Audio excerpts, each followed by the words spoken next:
What if I told you that the single most important relationship you will ever have in your entire life is not with your partner, your family, or your friends, but with yourself? What if I told you that every failure, every missed opportunity, every moment of self-doubt, and every time you've settled for less than you deserve, all stems from one fundamental problem? You don't truly love yourself? Most people spend their entire lives seeking love, validation, and acceptance from others, never realizing that the love they're desperately searching for can only come from within. They chase relationships, achievements, and external validation, thinking that once they get enough approval from the outside world, they'll finally feel worthy. But here's the brutal truth. If you don't love yourself, no amount of external love will ever be enough. The people who truly succeed, who radiate confidence, who attract the right opportunities and relationships, who seem unshakable no matter what life throws at them, they all have one thing in common. They've mastered the art of self-love, not the superficial, Instagram quote version of self-love, but the deep, unshakable, scientifically backed kind that transforms everything. By the time you finish this audiobook, you will understand the psychology behind self-love, why most people struggle with it, and, most importantly, how to build an unbreakable relationship with yourself that becomes your greatest competitive advantage in life. This isn't just about feeling good.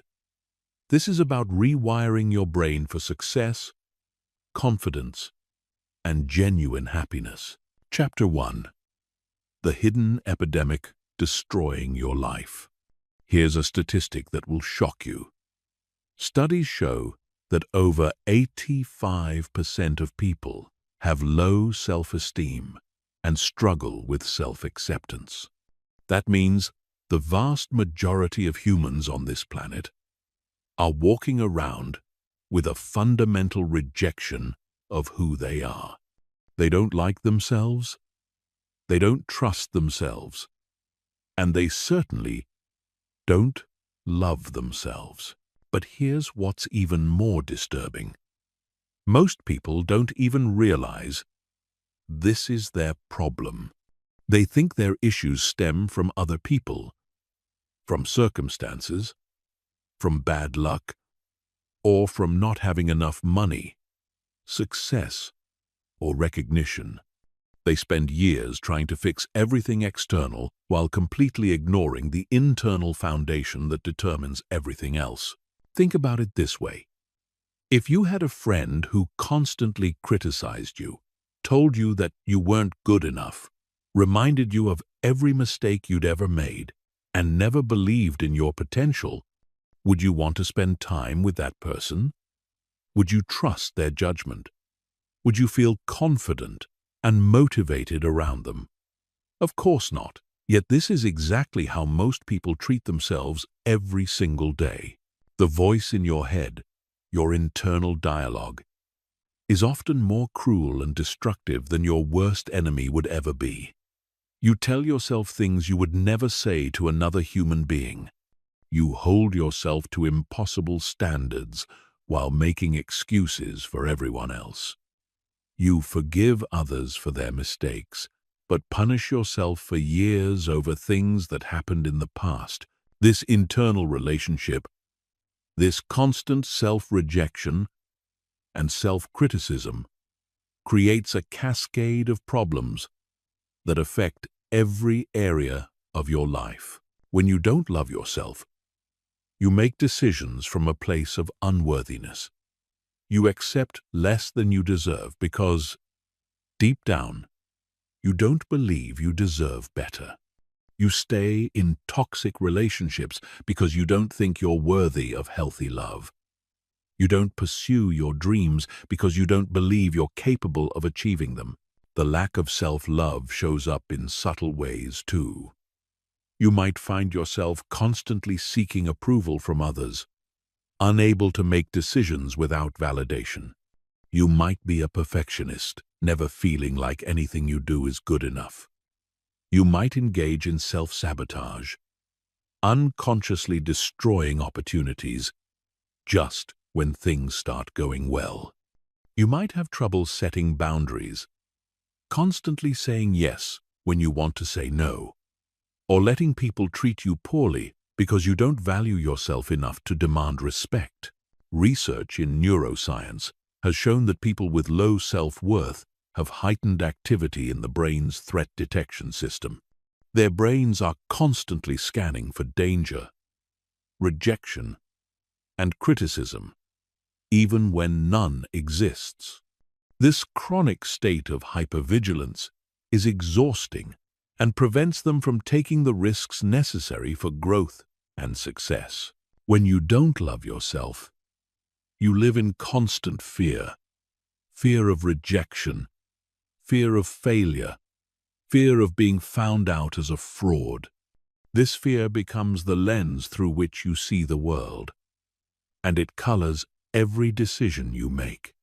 You play it safe. You shrink yourself to fit into other people's expectations, and you never fully express who you really are. But perhaps the most tragic consequence of not loving yourself is that you become disconnected from your own wisdom, intuition, and authentic desires. You spend so much time trying to be who you think others want you to be that you lose touch with who you actually are. You make career choices based on what will impress others rather than what fulfills you. You enter relationships based on who others approve of rather than who truly makes you happy. The good news is that self-love is not some mystical concept that only a lucky few can access. It's a skill that can be learned, developed, and strengthened. But first, you need to understand that this isn't about becoming narcissistic or arrogant. True self-love is about developing a healthy, realistic, and compassionate relationship with yourself. It's about treating yourself with the same kindness and understanding you would show a good friend. When you truly love yourself, everything changes. You make decisions from a place of strength rather than fear. You attract healthier relationships because you model what it looks like to treat yourself well. You pursue opportunities that align with your values and desires rather than what you think will gain approval. You bounce back from setbacks faster because your self-worth isn't dependent on external outcomes. Most importantly, when you love yourself, you give others permission to love you fully as well. You stop trying to earn love through performance and start receiving love as the natural birthright that it is. This creates an upward spiral where self-love generates more love, which reinforces your self-worth, which attracts even more positive experiences into your life. Chapter 2. The Science of Self-Worth. To understand how to build genuine self-love, we need to first understand what's happening in your brain when you experience self-worth versus self-rejection. Neuroscience has revealed fascinating insights about how our brains process self-related thoughts and emotions, and this knowledge gives us a roadmap for rewiring our internal relationship. When you think positively about yourself, your brain's reward centers light up, releasing dopamine and serotonin, the same chemicals associated with joy, satisfaction, and well-being. This isn't just feel-good psychology, it's measurable brain chemistry. Neuroimaging studies show that people who practice self-compassion have increased activity in regions associated with emotional regulation, motivation, and resilience. Conversely, when you engage in self-criticism or self-rejection, your brain activates the same regions that respond to physical pain. This is why harsh self-judgment literally hurts, and why people often describe emotional pain in physical terms. heartbreak, gut-wrenching, crushing disappointment. Your brain can't distinguish between physical threats and emotional ones.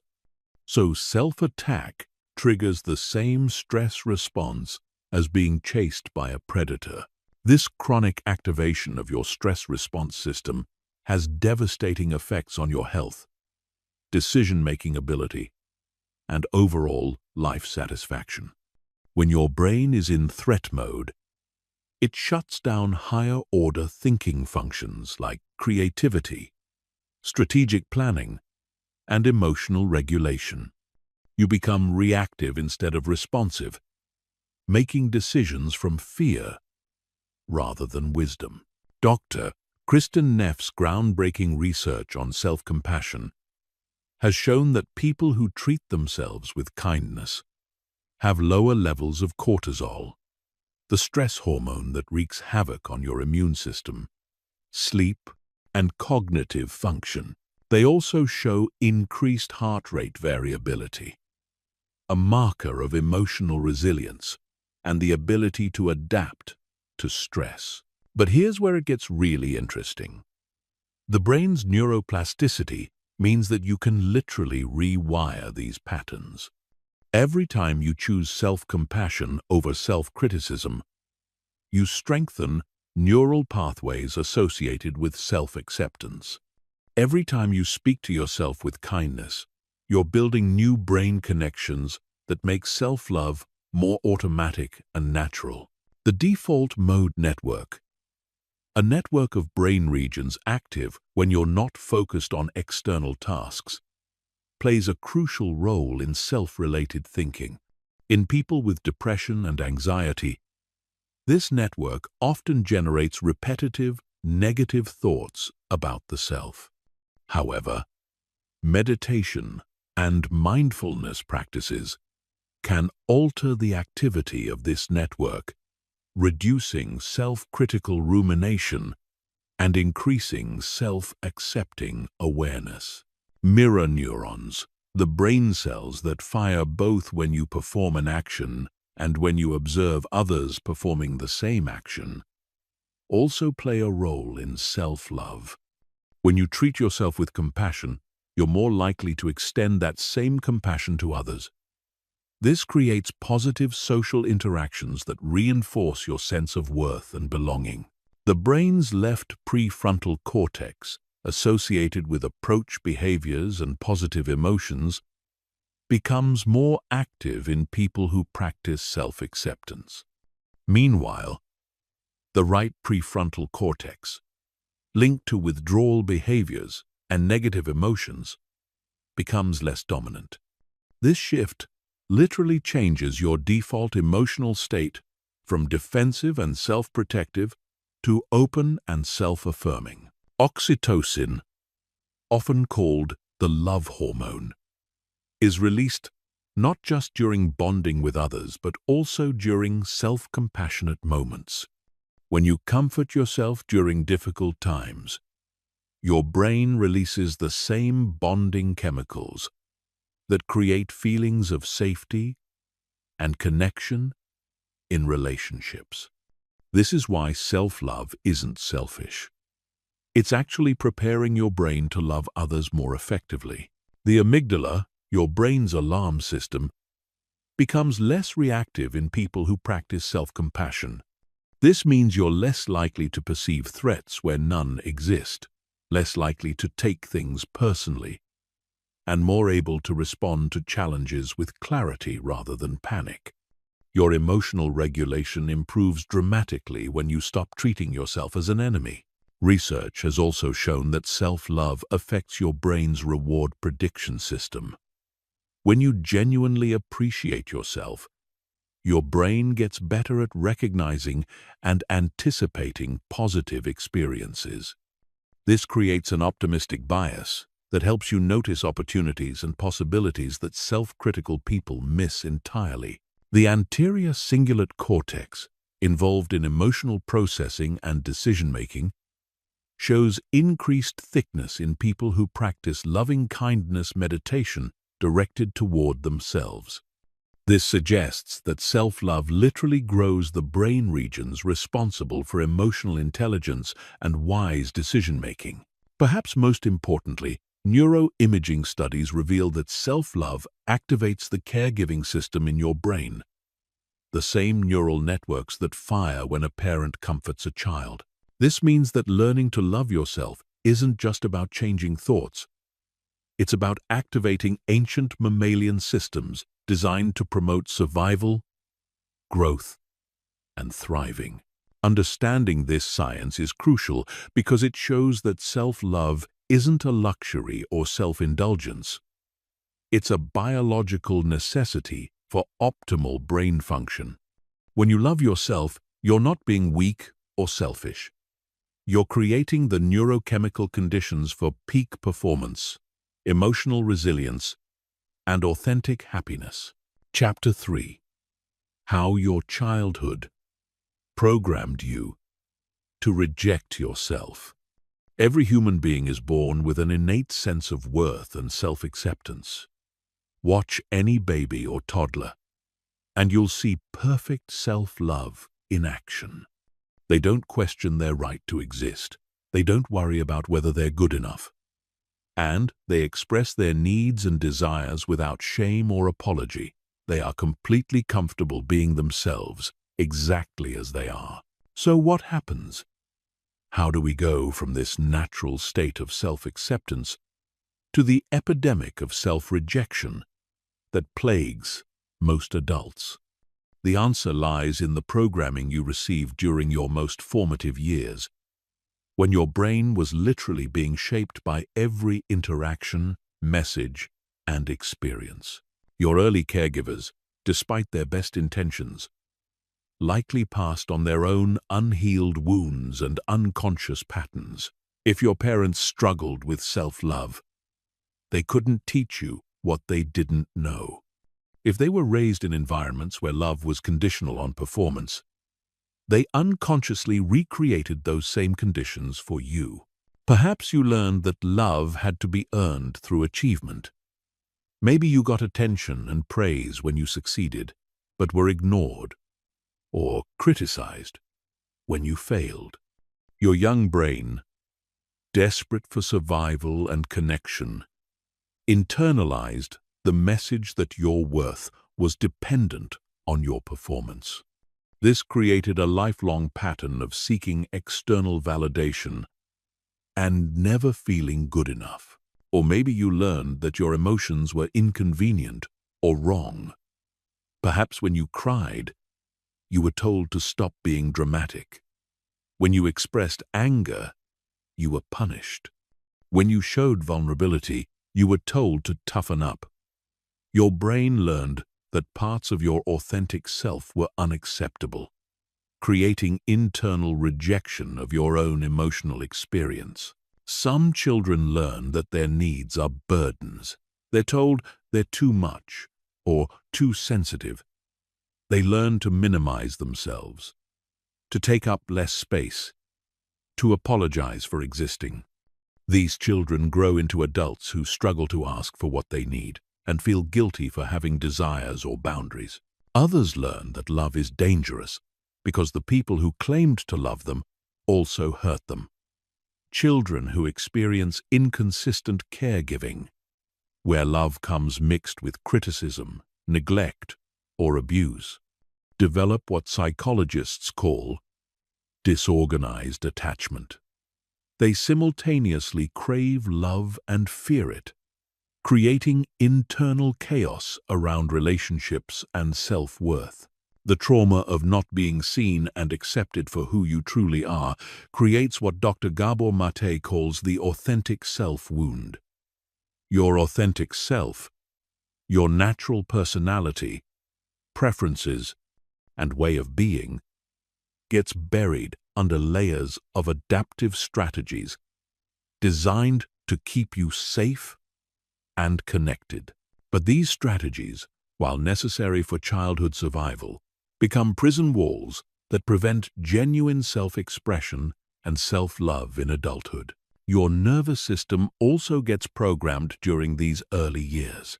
If your environment was chronically stressful, unpredictable, or emotionally unsafe, your nervous system learned to stay in a state of hypervigilance. This creates adults who are constantly scanning for threats, criticism, and rejection, even in safe environments. The chronic stress makes self-compassion feel foreign and dangerous. Cultural and societal messages also shape your relationship with yourself. You absorbed beliefs about gender, success, beauty, and worth that may have nothing to do with your authentic nature. Boys are often taught that emotions are weakness, while girls are taught that anger is unacceptable. These cultural programs create internal conflicts between who you are and who you think you should be. Religious or spiritual environments can also contribute to self-rejection if they emphasize unworthiness, sin, or the need to earn divine love. While many spiritual traditions teach unconditional love, the human interpretation often becomes conditional, creating adults who believe they must be perfect to be worthy of love, even from themselves. School systems that prioritize conformity over individuality teach children that there's a right way and wrong way to be human. Creative, sensitive, or differently wired children often learn that their natural way of being is problematic. They internalize the message that they need to fix themselves rather than celebrate their uniqueness. The development of shame plays a crucial role in self-rejection. Shame isn't just feeling bad about something you did. It's feeling bad about who you are. When children are repeatedly made to feel that they are fundamentally flawed or wrong, shame becomes a core part of their identity. They grow up believing that if people really knew them, they would be rejected and abandoned. Perfectionism often develops as a defense against this deep shame. If you can just be perfect enough, smart enough, successful enough, then maybe you'll finally be acceptable. But perfectionism is actually a form of self-abuse. Setting impossible standards and punishing yourself for being human. The inner critic, that harsh voice in your head that constantly judges and criticizes, is often an internalized version of critical voices from your past. It might sound like a parent, teacher, or sibling who was particularly harsh. Or it might be a compilation of all the critical messages you received, now running on autopilot in your mind. Understanding this programming is crucial because it helps you realize that self-rejection isn't your fault, and it isn't the truth about who you are. These patterns were survival adaptations that helped you navigate difficult circumstances. But what was adaptive then may be destructive now. And it's time to consciously choose new patterns that serve your adult self. The good news is that neuroplasticity means your brain can change at any age. The patterns laid down in childhood are strong, but they're not permanent. With conscious effort and the right tools, you can rewire your brain for self-acceptance and genuine self-love. You can become the loving parent to yourself that you may not have had, giving yourself the unconditional acceptance that every human being deserves. Chapter 4. Breaking free from the prison of external validation. One of the most insidious barriers to self-love is the addiction to external validation. This addiction is so prevalent in our society that most people don't even recognize it as a problem. They think it's normal to need approval from others, to feel good about themselves only when others praise them, and to base their self-worth on external achievements and recognition. But here's the truth. As long as your sense of worth depends on external factors, you will never experience genuine self-love. You'll be trapped In an endless cycle of seeking approval, temporary satisfaction when you get it, and devastating emptiness when you don't. You'll be living your life for other people's opinions rather than your own values and desires. External validation addiction shows up in countless ways. Maybe you can't make decisions without asking multiple people for their opinions first. Perhaps you constantly check social media for likes and comments, feeling deflated when your posts don't get the response you hoped for. You might stay in jobs, relationships, or living situations that don't fulfill you because they look good to others. Some people become high achievers, not because they're passionate about their goals, but because achievement brings recognition and admiration. They climb the ladder of success only to discover that each rung requires even more validation to maintain their sense of worth. They become prisoners of their own success, unable to slow down or change direction without feeling like failures. Others become people pleasers, saying yes when they want to say no, agreeing with opinions they don't share, and molding themselves into whatever shape they think will gain approval. They lose touch with their own preferences, desires, and boundaries in their desperate attempt to be liked and accepted. The digital age has amplified this addiction exponentially. Social media platforms are literally designed to trigger your validation-seeking mechanisms. Every like, comment, and share releases a small hit of dopamine, reinforcing the behavior and making you crave more. You start curating your life for the camera rather than living it for yourself. But external validation is inherently unstable and unreliable. Other people's opinions change based on their mood, their own insecurities, their personal agendas, and countless factors that have nothing to do with you. Basing your self-worth on such shifting sands guarantees emotional instability and chronic anxiety. Moreover, people often give approval for the wrong reasons. They might like you when you're successful, but withdraw when you struggle. They might approve of you when you conform, but reject you when you express your authentic self. They might praise you for qualities that aren't actually your strengths, while ignoring the things that make you truly unique and valuable. The validation addiction also creates what psychologists call the hedonic treadmill effect. Each dose of external approval provides temporary satisfaction, but your baseline quickly returns to its previous level, requiring even more validation to achieve the same feeling. It's like being addicted to a drug where you need increasingly larger doses to get high. This addiction is particularly damaging because it prevents you from developing your own internal compass.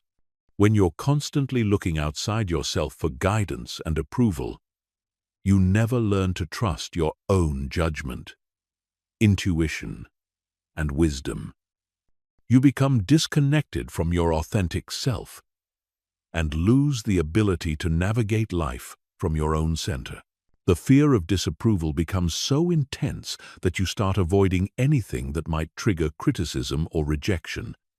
You play it safe, conforming to others' expectations and never fully expressing who you really are. You deny parts of yourself that might be controversial, unique, or different, creating internal fragmentation and self-rejection.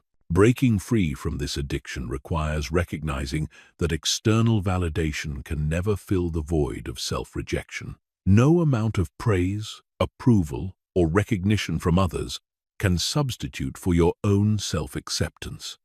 It's like trying to fill a bucket that has a hole in the bottom. You can pour in all the validation in the world, but it will never stay full. The path to freedom begins with understanding the difference between appreciation and validation. Appreciation is when you enjoy and value recognition from others without needing it for your sense of worth. Validation addiction is when you require approval from others to feel okay about yourself. You can learn to appreciate compliments and positive feedback without being dependent on them. You can enjoy success and recognition while knowing that your worth doesn't fluctuate based on external circumstances. This is the difference between having a healthy relationship with feedback versus being addicted to it. Developing internal validation means learning to be your own source of approval and encouragement. It means celebrating your own growth, acknowledging your own efforts, and being proud of yourself regardless of whether anyone else notices or cares. It means trusting your own judgment and making decisions based on your values rather than others' opinions. This doesn't mean becoming arrogant or dismissive of feedback. Healthy self-love actually makes you more open to constructive criticism because your worth isn't threatened by suggestions for improvement. When you love yourself, you can hear feedback without taking it as a personal attack on your character. The goal is to shift from external validation to internal satisfaction. Instead of asking, "What will people think?" you start asking, "What feels right to me?" Instead of seeking approval, you seek alignment with your authentic self. Instead of performing for others, you start living for yourself. This shift requires courage because it means risking disapproval from others. Some people might not like the authentic you as much as they liked the people-pleasing version.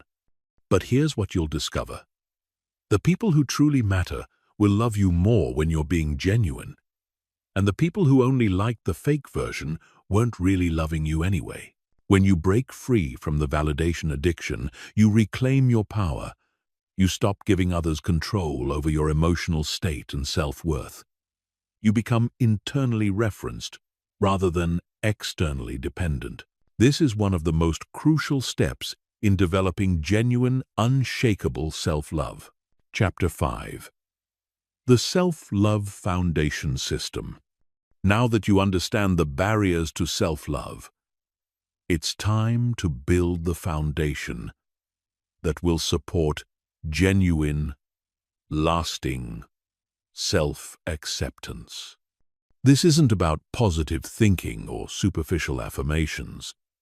This is about creating a systematic approach to developing an unshakable relationship with yourself based on psychological principles and neuroscience. The foundation of self-love rests on 4 pillars: self-awareness, self-acceptance, self-compassion, and self-care. Each pillar supports and strengthens the others, creating a stable base from which authentic self-love can grow. Let's explore each pillar in detail and give you practical tools for building them. Self-awareness is the first pillar because you cannot love what you do not know. Most people are strangers to themselves, operating on autopilot without really understanding their thoughts, emotions, patterns, and motivations. They react to life from unconscious programming rather than conscious choice. Developing self-awareness means becoming the observer of your own experience, studying yourself with curiosity rather than judgment. Start by noticing your internal dialogue throughout the day. What tone do you use when speaking to yourself? Are you encouraging and supportive, or critical and harsh? Notice the thoughts that arise in different situations. When you make a mistake, what does your inner voice say? When you succeed, how do you respond to yourself internally? Pay attention to your emotional patterns. What triggers anger, sadness, fear, or joy in you? How do you typically respond to these emotions? Do you suppress them, express them, or get overwhelmed by them? Notice how your emotions affect your body, your energy, and your decision-making. Observe your behavioral patterns. What habits do you have that serve you, and which ones sabotage you? How do you react in relationships when you feel hurt or misunderstood? What patterns keep repeating in your life? And what role do you play in creating them? Self-acceptance is the second pillar, and it's perhaps the most challenging for people who have been conditioned to believe they need to earn love through improvement. Self-acceptance doesn't mean giving up on growth or becoming complacent. It means acknowledging reality without resistance, embracing your humanity, and loving yourself as you are right now, not as you hope to become. True self-acceptance means embracing your shadows as well as your light. You have aspects of your personality that you might not particularly like, but rejecting them only gives them more power. When you accept your jealousy, your fears, your insecurities, and your flaws as part of your human experience, you can work with them consciously rather than being controlled by them unconsciously. Practice the radical acceptance exercise. Look at yourself in the mirror and say, "I accept myself exactly as I am right now." Notice any resistance that arises. The parts of yourself that feel hard to accept are usually the parts that need the most love and integration. Instead of trying to change or fix these aspects, simply acknowledge them with compassion. Self-acceptance also means accepting your past. You cannot change what has already happened, but you can change your relationship to it. Forgive yourself for past mistakes, not because they were okay, but because holding on to shame and regret prevents you from moving forward. Learn from your experiences without punishing yourself for being imperfect. Self-compassion is the third pillar, and it's the antidote to the inner critic that has been running your life. Dr. Kristen Neff defines self-compassion as treating yourself with the same kindness you would show a good friend who is suffering. It involves recognizing your pain, understanding that suffering is part of the human experience, and responding to yourself with care rather than criticism. When you make a mistake or face a setback, instead of attacking yourself with harsh criticism, practice self-compassion. Ask yourself, what do I need right now? Maybe you need comfort, understanding, encouragement, or simply acknowledgement that this is difficult. Give yourself what you need instead of what you think you deserve, based on your perceived failures. The self-compassion break is a powerful tool. Place your hand on your heart and say, "This is a moment of suffering. Suffering is part of life. May I be kind to myself." This simple practice activates your caregiving system and helps regulate your nervous system during difficult times. Self-compassion also involves speaking to yourself with kindness. Notice when your inner voice becomes harsh or critical, and consciously choose different words. Instead of, "I'm so stupid," try, "I made a mistake, and that's okay." Instead of, "I'll never be good enough," try, "I'm learning and growing." The language you use with yourself shapes your neural pathways and your emotional reality. Self-care is the fourth pillar, and it goes far beyond bubble baths and spa days. True self-care means taking responsibility for your physical, emotional, mental, and spiritual well-being. It means making choices that honor your needs and support your growth, even when those choices require discipline or courage. Physical self-care includes nourishing your body with healthy food, regular movement, adequate sleep, and medical care when needed. Your body is the vehicle for your life experience, and caring for it is an act of self-love. This doesn't mean perfection or rigidity, but rather mindful attention to what your body needs to function optimally. Emotional self-care involves creating boundaries, processing emotions in healthy ways, and surrounding yourself with positive influences. It means saying no to things that drain your energy and yes to things that nourish your soul. It includes seeking therapy or counseling when needed, expressing emotions appropriately, and creating space for joy and pleasure in your life. Mental self-care involves feeding your mind with stimulating, positive content while avoiding information and media that increase anxiety or negativity. It means challenging negative thought patterns, learning new skills, and engaging in activities that promote mental clarity and focus. Spiritual self-care, regardless of your religious beliefs, involves connecting with something larger than yourself and finding meaning and purpose in your life. This might include meditation, prayer, time in nature, creative expression, or service to others. It's about nourishing the part of you that seeks transcendence and connection. These four pillars work together synergistically.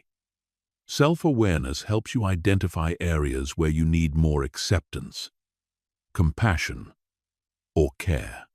Self-acceptance allows you to be honest about your needs without shame. Self-compassion provides the emotional safety to face difficult truths about yourself. Self-care ensures that you take concrete actions to support your well-being. Building this foundation takes time and consistency. Start with small daily practices in each area and gradually expand them as they become natural habits. Remember that self-love is not a destination, but a practice. You're not trying to achieve perfect self-love. You're committing to treating yourself with increasing kindness, understanding, and care each day. The foundation system creates the stable base from which all other self-love practices can grow. When you have strong self-awareness, genuine self-acceptance, consistent self-compassion, and attentive self-care, you become truly unshakable. External circumstances may challenge you, but your relationship with yourself remains solid and supportive. Chapter 6. Silencing the inner critic forever. The inner critic is perhaps the most destructive force preventing you from loving yourself. This voice in your head constantly judges, criticizes, and undermines your confidence. It tells you that you're not good enough, smart enough, attractive enough, or successful enough. It reminds you of every mistake you've ever made and predicts future failures with devastating accuracy. For most people, this inner critic has become so familiar that they mistake it for their own voice, their own thoughts, their own truth. But here's what you need to understand. The inner critic is not you. It's a collection of internalized voices from your past, cultural programming, and survival mechanisms that once served a purpose, but now sabotage your happiness and success. Learning to identify, understand, and ultimately silence this voice is crucial for developing genuine self-love. The inner critic often develops as a protective mechanism during childhood. If you grew up in an environment where criticism was common, your brain learned to criticize yourself first as a way of avoiding external criticism. The logic was simple. If I can find my flaws before others do, maybe I can fix them and avoid rejection. This self-criticism became a strategy for belonging and survival. The critic also emerges from perfectionist tendencies that many people develop as children. If love and approval were conditional on performance, your brain learned that anything less than perfect was dangerous. The inner critic became the enforcer of these impossible standards, constantly pushing you to do better while simultaneously telling you that your efforts aren't enough. Cultural messages also feed the inner critic. Society bombards us with images and stories of how we should look, behave, and achieve. When we inevitably fall short of these unrealistic standards, the inner critic pounces, using our perceived failures as evidence of our inadequacy. Social media amplifies this by providing endless opportunities for comparison and judgment. The inner critic is particularly vicious because it knows exactly where your vulnerabilities lie. It knows your deepest fears, your most painful memories, and your strongest desires. It uses this intimate knowledge against you, attacking precisely where you're most sensitive.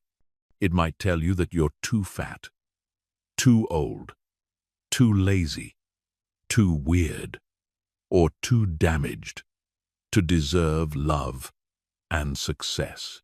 What makes the inner critic so destructive is that it operates under the guise of motivation and protection. It convinces you that its harsh criticism is necessary for improvement and success. It tells you that without its constant vigilance, you'll become lazy, complacent, or delusional. But research shows the exact opposite. Self-criticism undermines motivation, creativity, and performance, while increasing anxiety, depression, and self-sabotage. The inner critic creates what psychologists call learned helplessness. When you're constantly told that you're not good enough, you eventually stop trying to improve or take risks.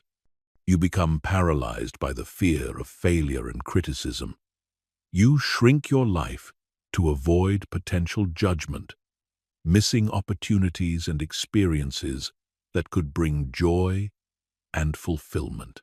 The critic also engages in cognitive distortions, ways of thinking that are inaccurate but feel true. It might engage in all or nothing thinking, telling you that one mistake means you're a complete failure. It might catastrophize, predicting that minor setbacks will lead to total disaster. It might personalize everything, convincing you that external events are somehow your fault. Mind reading is another favorite tactic of the inner critic. It tells you what other people are thinking about you, usually something negative, without any actual evidence. It might say, "Everyone thinks you're boring," or "They're only being nice because they feel sorry for you." These assumptions feel real, but are usually projections of your own self-doubt. The critic also loves to compare you to others, always finding someone who seems more successful, attractive, or happy. It conveniently ignores your unique strengths and circumstances, focusing only on areas where others appear superior. This comparison trap keeps you in a constant state of inadequacy and envy. To silence the inner critic, you first need to recognize it as a separate entity from your true self. Start paying attention to the tone and content of your internal dialogue. Notice when the voice becomes harsh, critical, or discouraging. Many people are shocked when they actually tune in to how cruelly they speak to themselves throughout the day. Give your inner critic a name and even visualize what it looks like. This helps you create distance between this voice and your authentic self. You might imagine it as a strict teacher, a disappointed parent, or even a cartoon villain. The goal is to stop identifying with this voice and start seeing it as an unwelcome guest in your mental space.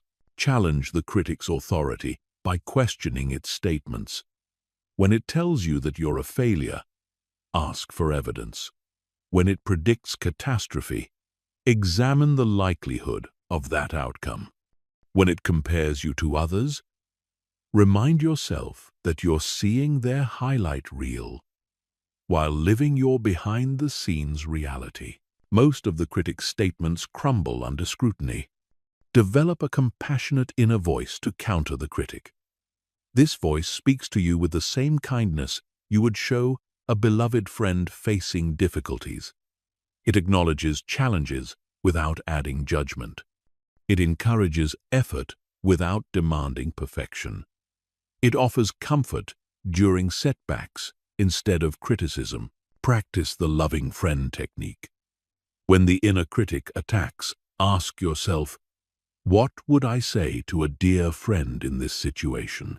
Then say those same compassionate words to yourself.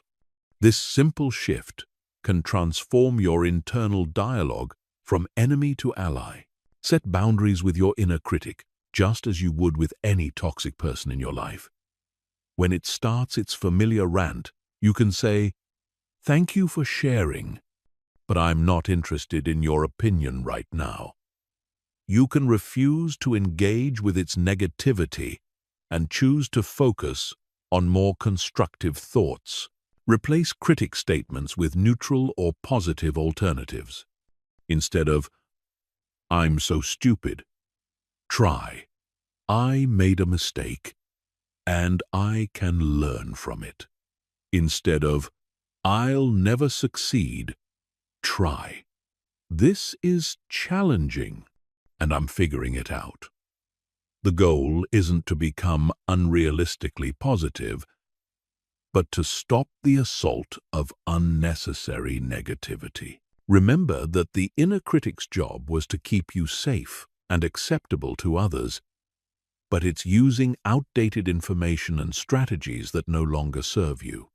You can acknowledge its original intention while firmly setting it aside. You can say, "Thank you for trying to protect me, but I've got this handled now." Meditation and mindfulness practices are particularly effective for managing the inner critic because they help you observe your thoughts without getting caught up in them. When you can watch the critic's commentary with detached awareness, it loses much of its power to upset and control you. The goal isn't to completely eliminate all critical thoughts. Some discernment and self-reflection are healthy and necessary. The goal is to transform harsh, destructive criticism into gentle, constructive feedback. You want to become your own wise and loving coach, rather than your own worst enemy. As you practice these techniques consistently, you'll notice the inner critic's voice becoming quieter and less frequent. The space once occupied by constant self-attack becomes available for self-encouragement, creativity, and authentic self-expression. This transformation is one of the most liberating experiences you can have on your journey to genuine self-love. Chapter 7. The Emotional Mastery Blueprint. One of the biggest obstacles to self-love is the fear and rejection of your own emotions. Most people have been conditioned to view certain emotions as negative, inappropriate, or dangerous. They've learned to suppress, ignore, or judge their emotional experiences rather than understanding and working with them. This emotional disconnection creates internal conflict and prevents the deep self-acceptance that genuine love requires. To love yourself fully, you must learn to love all of yourself, including your emotional landscape. This doesn't mean indulging every emotion or acting on every feeling, but rather developing a healthy, mature relationship with your entire emotional range. Emotional mastery isn't about control or suppression. It's about understanding, acceptance, and skillful response. Every emotion serves a purpose, and carries important information about your needs, boundaries, and values. Anger tells you that something important to you is being threatened or violated. Sadness signals loss and the need for comfort and healing. Fear alerts you to potential danger and the need for protection or preparation. Joy indicates alignment with your values and desires. Even seemingly negative emotions like jealousy or shame carry valuable data about your unmet needs and areas for growth. The problem isn't the emotions themselves, but how you've been taught to relate to them. Many people learned in childhood that certain emotions were unacceptable. Boys were often told that sadness and fear were signs of weakness, while girls were taught that anger was inappropriate or unladylike. These messages created internal splits where parts of your emotional self became rejected and suppressed. When you reject your emotions, you reject parts of yourself. This creates internal fragmentation and self-rejection that undermines self-love. You cannot fully love yourself while simultaneously rejecting core aspects of your human experience. Emotional integration is essential for wholeness and authentic self-acceptance.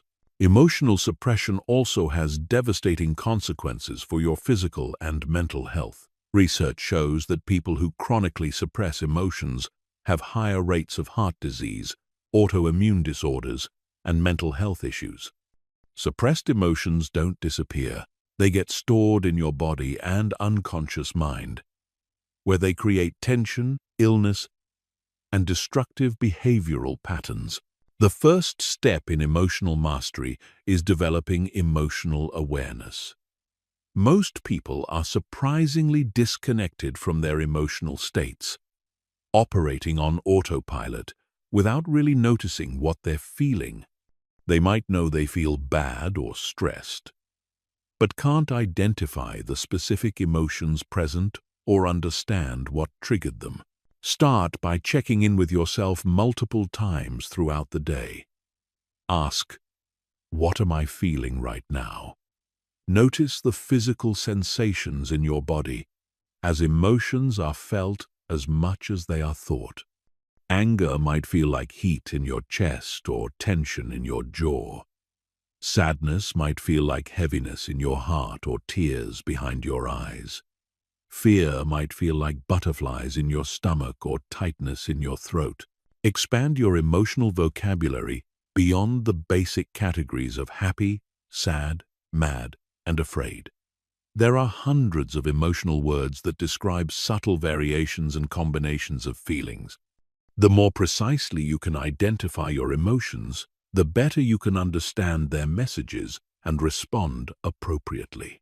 Practice the RAIN technique for working with difficult emotions.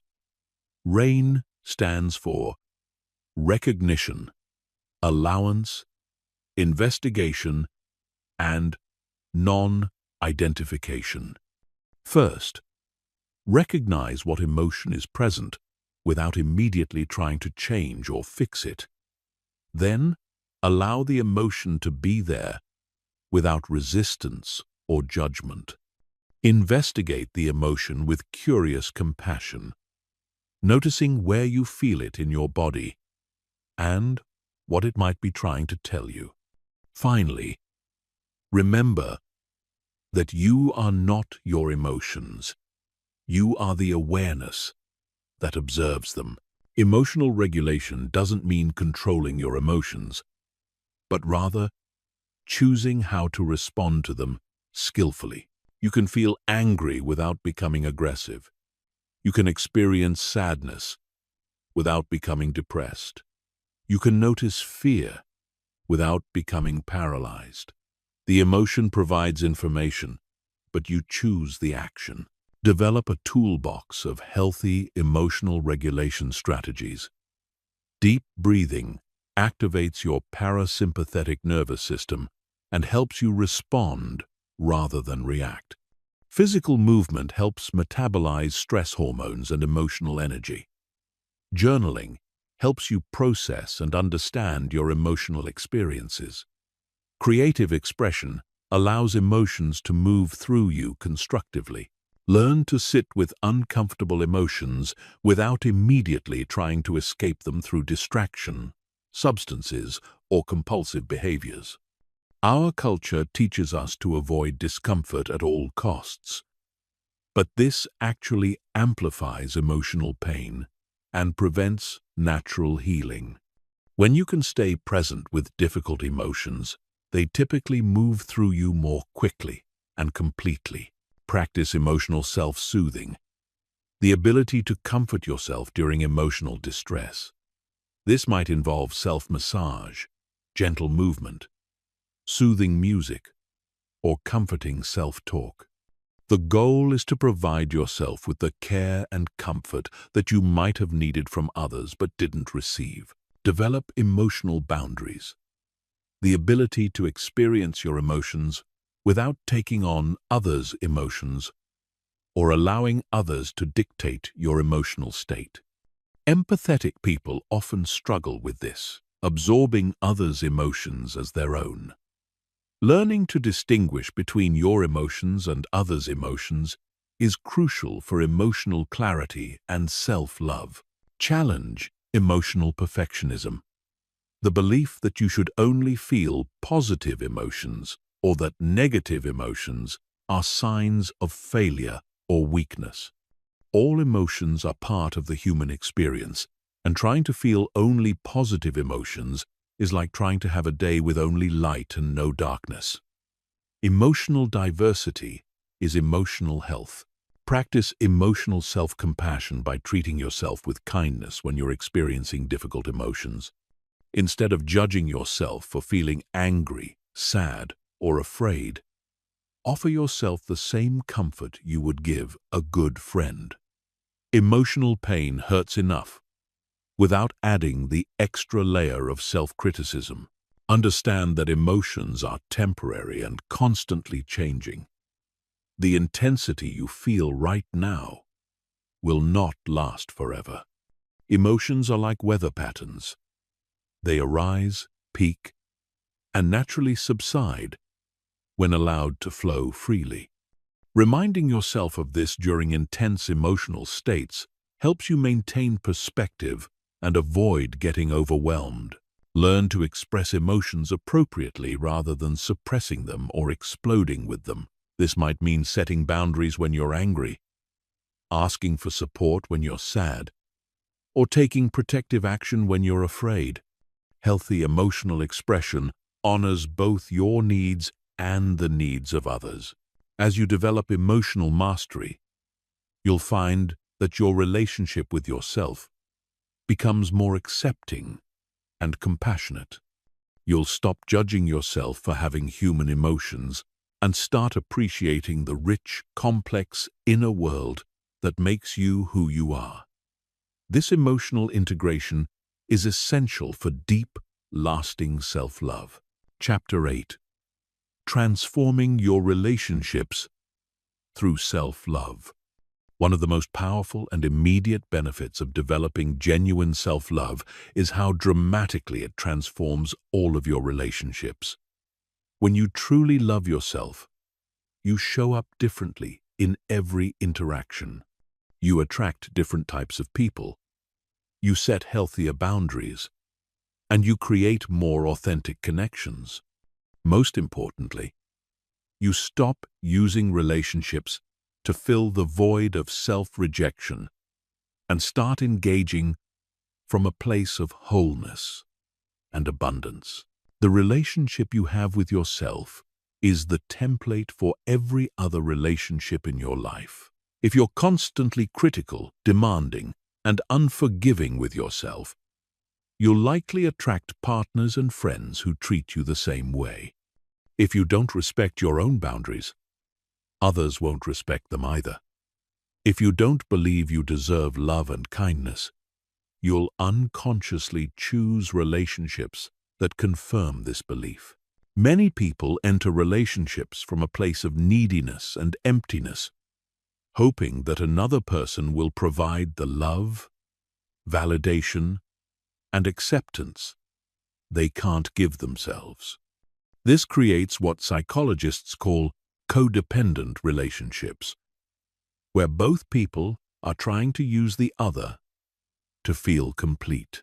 These relationships are inherently unstable because they're based on deficit rather than strength. When you love yourself, you enter relationships as a whole person rather than a half person looking for completion. You bring gifts, love, and joy to share rather than needs and wounds that require healing. This completely changes the dynamic from taking to giving, from neediness to generosity, from fear to love. Self-love also gives you the ability to be truly vulnerable in relationships. Vulnerability requires emotional safety, and you can't feel emotionally safe with others if you don't feel emotionally safe with yourself.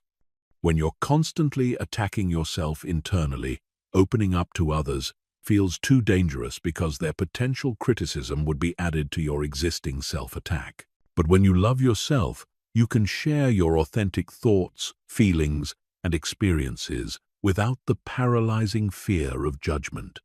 You know that even if others reject or criticize you, you'll still have your own love and support to fall back on. This internal security allows for the deep intimacy that makes relationships truly fulfilling.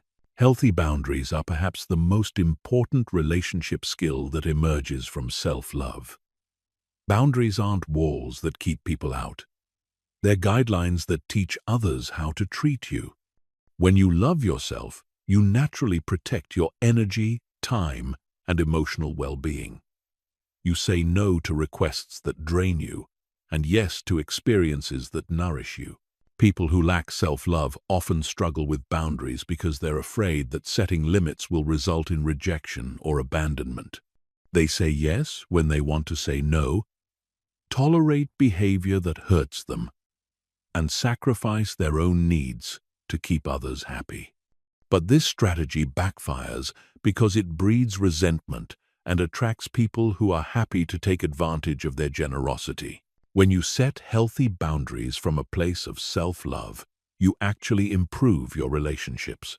You model self-respect, which encourages others to respect you as well. You're more present and giving in the relationships you choose to invest in because you're not depleted from toxic or draining interactions. Self-love also transforms how you handle conflict in relationships. When you don't love yourself, conflict feels like a threat to your very existence. Criticism or disagreement triggers your deepest fears of rejection and abandonment, causing you to either shut down or become defensive. You take everything personally because your self-worth is constantly in question. But when you love yourself, you can engage in conflict as an opportunity for understanding and growth rather than a battle for survival. You can hear feedback without feeling destroyed by it. You can disagree with others without needing them to validate your perspective. You can work through problems collaboratively rather than defensively. The quality of communication in your relationships improves dramatically when you love yourself. You can express your thoughts and feelings honestly because you're not afraid of your own emotions or others' reactions. You can listen deeply to others because you're not constantly defending yourself or planning your rebuttal. Self-love also helps you choose relationships more wisely. When you're desperate for love and validation, you often settle for relationships that are convenient or available rather than truly compatible and healthy. You might stay with people who don't appreciate you, or enter relationships with people you don't genuinely respect because any relationship feels better than being alone. But when you love yourself, you enjoy your own company and aren't afraid of solitude. This removes the desperation that leads to poor relationship choices. You can be selective about who you invest your time and energy in, choosing people who add value to your life rather than people who simply fill a void. The relationships you already have will also transform as you develop self-love. Some relationships will deepen and become more authentic as you show up more genuinely. Others may fade away as you outgrow dynamics based on mutual neediness or shared complaints. This natural sorting process, while sometimes painful, ultimately leads to a social circle that truly supports and celebrates who you are. Your relationship with family members often shifts significantly when you love yourself. You can appreciate their positive qualities while no longer allowing their dysfunction or criticism to define your self-worth. You can engage with them from choice rather than obligation, setting boundaries that protect your well-being while maintaining connection where possible. Romantic relationships are particularly transformed by self-love. You stop looking for someone to complete you and start looking for someone to complement you. You can love deeply without losing yourself in the relationship. You can maintain your individual identity while creating genuine intimacy. You attract partners who are also whole and secure, rather than needy and codependent. Perhaps most importantly, self-love gives you the courage to end relationships that are truly toxic or incompatible. When you love yourself, you won't tolerate abuse, manipulation, or chronic disrespect. You understand that being alone is better than being in a relationship that diminishes your spirit or compromises your well-being. The ripple effects of this relationship transformation extend far beyond your personal life. Professional relationships become more productive and enjoyable. You can collaborate effectively, handle workplace conflict maturely, and advance your career without compromising your integrity. You become the kind of person others want to work with because you bring stability, authenticity, and positive energy to your interactions. As your relationships improve, they become a source of joy and support rather than stress and drama. This positive feedback loop reinforces your self-love, creating an upward spiral where better relationships make you feel better about yourself, which attracts even better relationships. You become living proof that loving yourself is not selfish, but rather the foundation for loving others well. Chapter 9. The Self-Love Success Formula. Most people believe they need to achieve success in order to love themselves. They think that once they reach a certain income level, relationship status, or social recognition, they'll finally feel worthy of their own love and acceptance. But this backwards approach guarantees perpetual dissatisfaction because external achievements can never fill the void of internal self-rejection. The truth is exactly the opposite. Self-love is the foundation of genuine, sustainable success. When you truly love yourself, you make decisions from a place of strength rather than fear. You pursue opportunities that align with your authentic desires rather than what you think will impress others. You persist through challenges because your sense of worth isn't dependent on outcomes. You take risks because you know you can handle whatever happens. Self-love creates what psychologists call an internal locus of control, meaning you recognize that your happiness and success come primarily from your own choices and efforts rather than external circumstances. This mindset is one of the strongest predictors of achievement in every area of life because it motivates consistent action and resilience in the face of setbacks. When you don't love yourself, you're constantly seeking validation through achievement. This creates a scarcity mindset where you believe there's not enough success love, or recognition to go around. You compete desperately with others, seeing their success as evidence of your own inadequacy. This competitive desperation actually undermines your performance, because anxiety and fear interfere with creativity, decision-making, and interpersonal skills. But when you love yourself, you operate from abundance rather than scarcity. You celebrate others' success because their achievements don't threaten your worth. You collaborate effectively because you're not trying to prove your value through competition. You take calculated risks because you're motivated by growth and contribution rather than by the need to prove yourself. Self-love also eliminates the self-sabotage that derails so many people just as they're about to achieve their goals. When you don't believe you deserve success, your subconscious mind will find ways to sabotage your efforts. You might procrastinate on important projects, make careless mistakes, or create conflicts that destroy opportunities. Your actions become unconsciously aligned with your belief about what you deserve. When you truly love yourself, you believe you deserve good things, and your actions align with this belief. You follow through on commitments to yourself. You invest in your growth and development.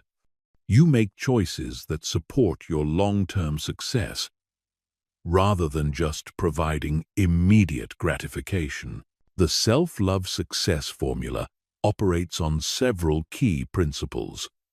First, clarity of values and desires becomes possible when you're not constantly seeking approval from others.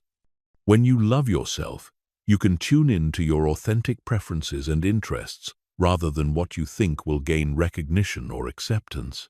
This clarity allows you to set goals that truly motivate you rather than goals that look impressive to others. Second, self-love provides the emotional resilience necessary for sustained effort. Success in any field requires persistence through inevitable setbacks, failures, and periods of slow progress. When you love yourself, these challenges don't threaten your fundamental sense of worth. You can view failures as learning experiences rather than evidence of personal inadequacy. The internal dialogue that accompanies self-love is fundamentally different from the self-criticism that drives most people's efforts. Instead of, "I have to succeed to prove I'm worthy," the internal message becomes, "I deserve to pursue my dreams and express my potential." This shift in motivation from proving to expressing creates much more sustainable and enjoyable success. Self-love also improves your decision-making ability because you're not clouded by the emotional charge of needing to prove yourself. You can evaluate opportunities objectively, considering what truly serves your growth and happiness, rather than what looks impressive or avoids criticism.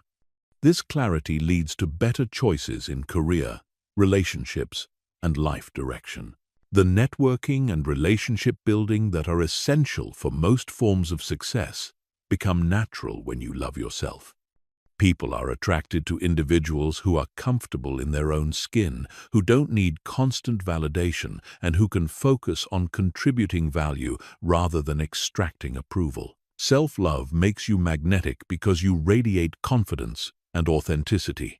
Risk-taking, which is necessary for significant achievement, becomes possible when you love yourself because you know you can handle whatever outcomes arise. You're willing to start businesses, pursue creative projects, or make career changes because your sense of security comes from within rather than from external circumstances. Self-love also enables you to set and maintain boundaries around your time and energy, which is crucial for focusing on what matters most. When you don't love yourself, you often say yes to everything, trying to please everyone and avoid disappointment. This scattered approach prevents the deep focus necessary for mastery and excellence. The compound effect of self-love on success is particularly powerful.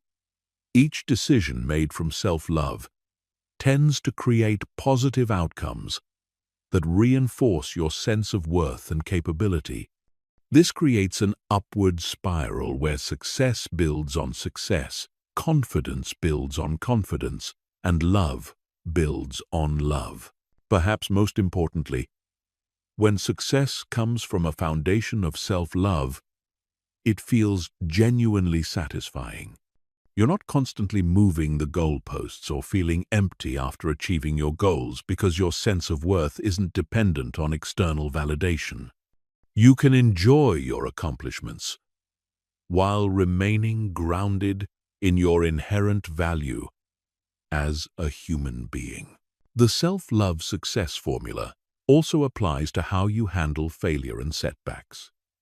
When you love yourself, you can acknowledge mistakes and areas for improvement without sliding into shame and self-attack. This emotional regulation allows you to learn from failures quickly and get back into action rather than getting stuck in self-recrimination. Goal setting becomes more effective when it's rooted in self-love because you choose objectives that truly matter to you rather than goals designed to impress others or prove your worth. You're more likely to persist with these authentic goals because they're aligned with your genuine desires and values. The success that emerges from self-love is also more holistic and sustainable. You're less likely to sacrifice your health, relationships, or integrity in pursuit of achievement because you value yourself too much to accept those trade-offs. This creates a more balanced and fulfilling version of success that enhances rather than diminishes your overall life satisfaction. Chapter 10. Mastering self-love during life storms. The ultimate test of your self-love isn't how you treat yourself when everything is going well, but how you respond to yourself during life's inevitable storms. Everyone faces periods of crisis, failure, rejection, loss, and uncertainty. These challenging times reveal whether your self-love is superficial and conditional or deep and unshakable. Learning to maintain self-compassion during difficulties is what separates temporary self-improvement from genuine transformation. Many people practice self-love only when they feel they deserve it. They're kind to themselves when they're successful, productive, or meeting their own expectations. But the moment they fail, make mistakes, or face setbacks, their self-compassion disappears and is replaced by harsh criticism and judgment. This conditional self-love is actually no love at all, but rather another form of perfectionism disguised as self-care. Genuine self-love is unconditional. It means treating yourself with kindness and understanding, especially when you're struggling, failing, or facing challenges. It means being your own best friend during your darkest moments rather than your own worst enemy. This isn't about lowering standards or making excuses for poor behavior, but about maintaining your fundamental sense of worth, regardless of external circumstances. The storms of life often trigger our deepest wounds and oldest patterns of self-rejection. A job loss might activate childhood feelings of inadequacy. A relationship ending might trigger abandonment fears and the belief that you're unlovable. A health crisis might bring up feelings of vulnerability and mortality that overwhelm your usual coping mechanisms. These events can temporarily hijack your nervous system and throw you back into old patterns of self-attack. Understanding this process is crucial because it helps you recognize that your self-critical thoughts during difficult times aren't necessarily true or helpful. They're often trauma responses, old programming, or the brain's attempt to regain control in an uncertain situation. When you can see these thoughts as symptoms of stress rather than accurate assessments of your worth, you can respond to them with compassion rather than belief. The practice of self-love during storms begins with accepting your humanity. Humans experience pain, make mistakes, face failures, and struggle with challenges. This isn't a sign of weakness or inadequacy.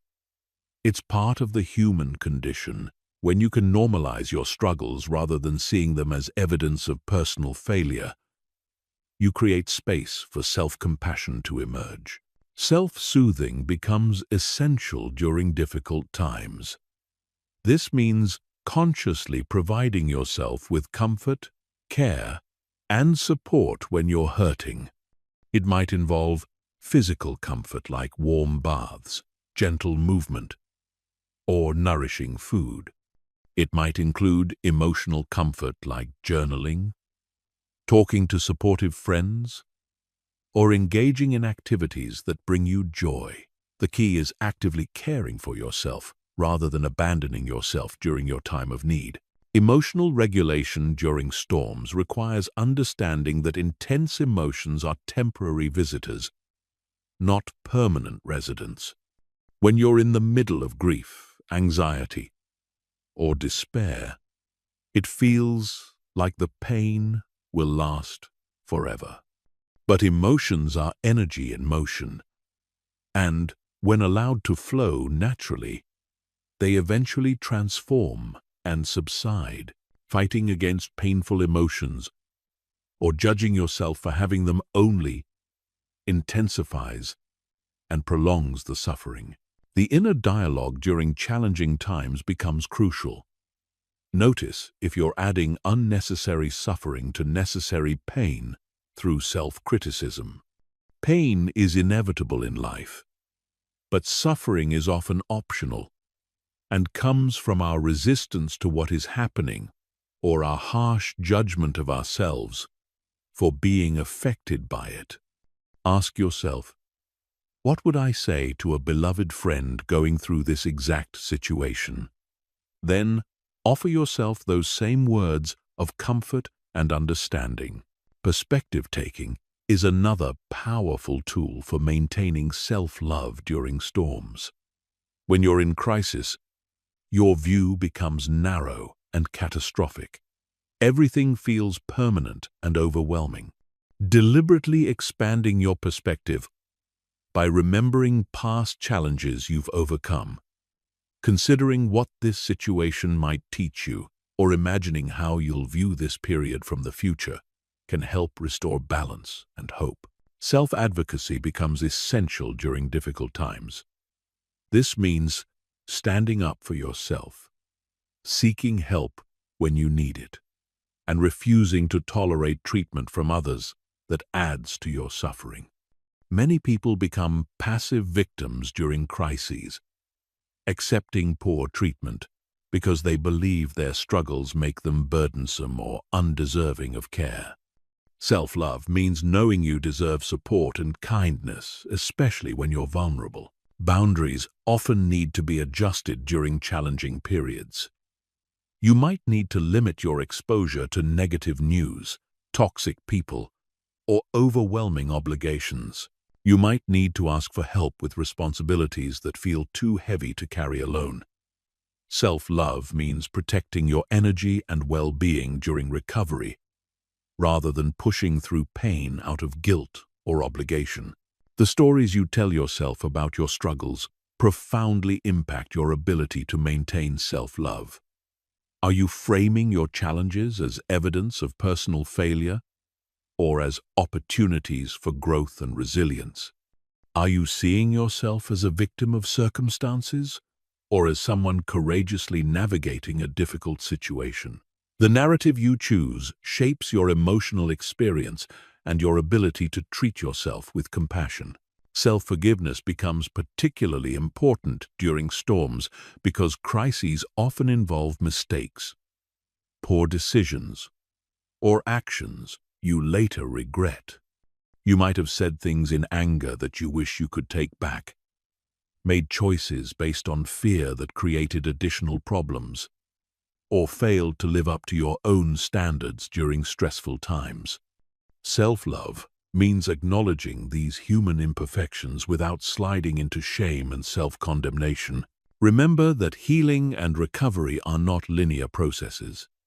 You might have good days followed by difficult days, periods of progress followed by apparent setbacks. This zigzag pattern is normal and doesn't indicate failure or lack of progress. Self-love means being patient with your healing timeline rather than demanding that you get over it on some arbitrary schedule.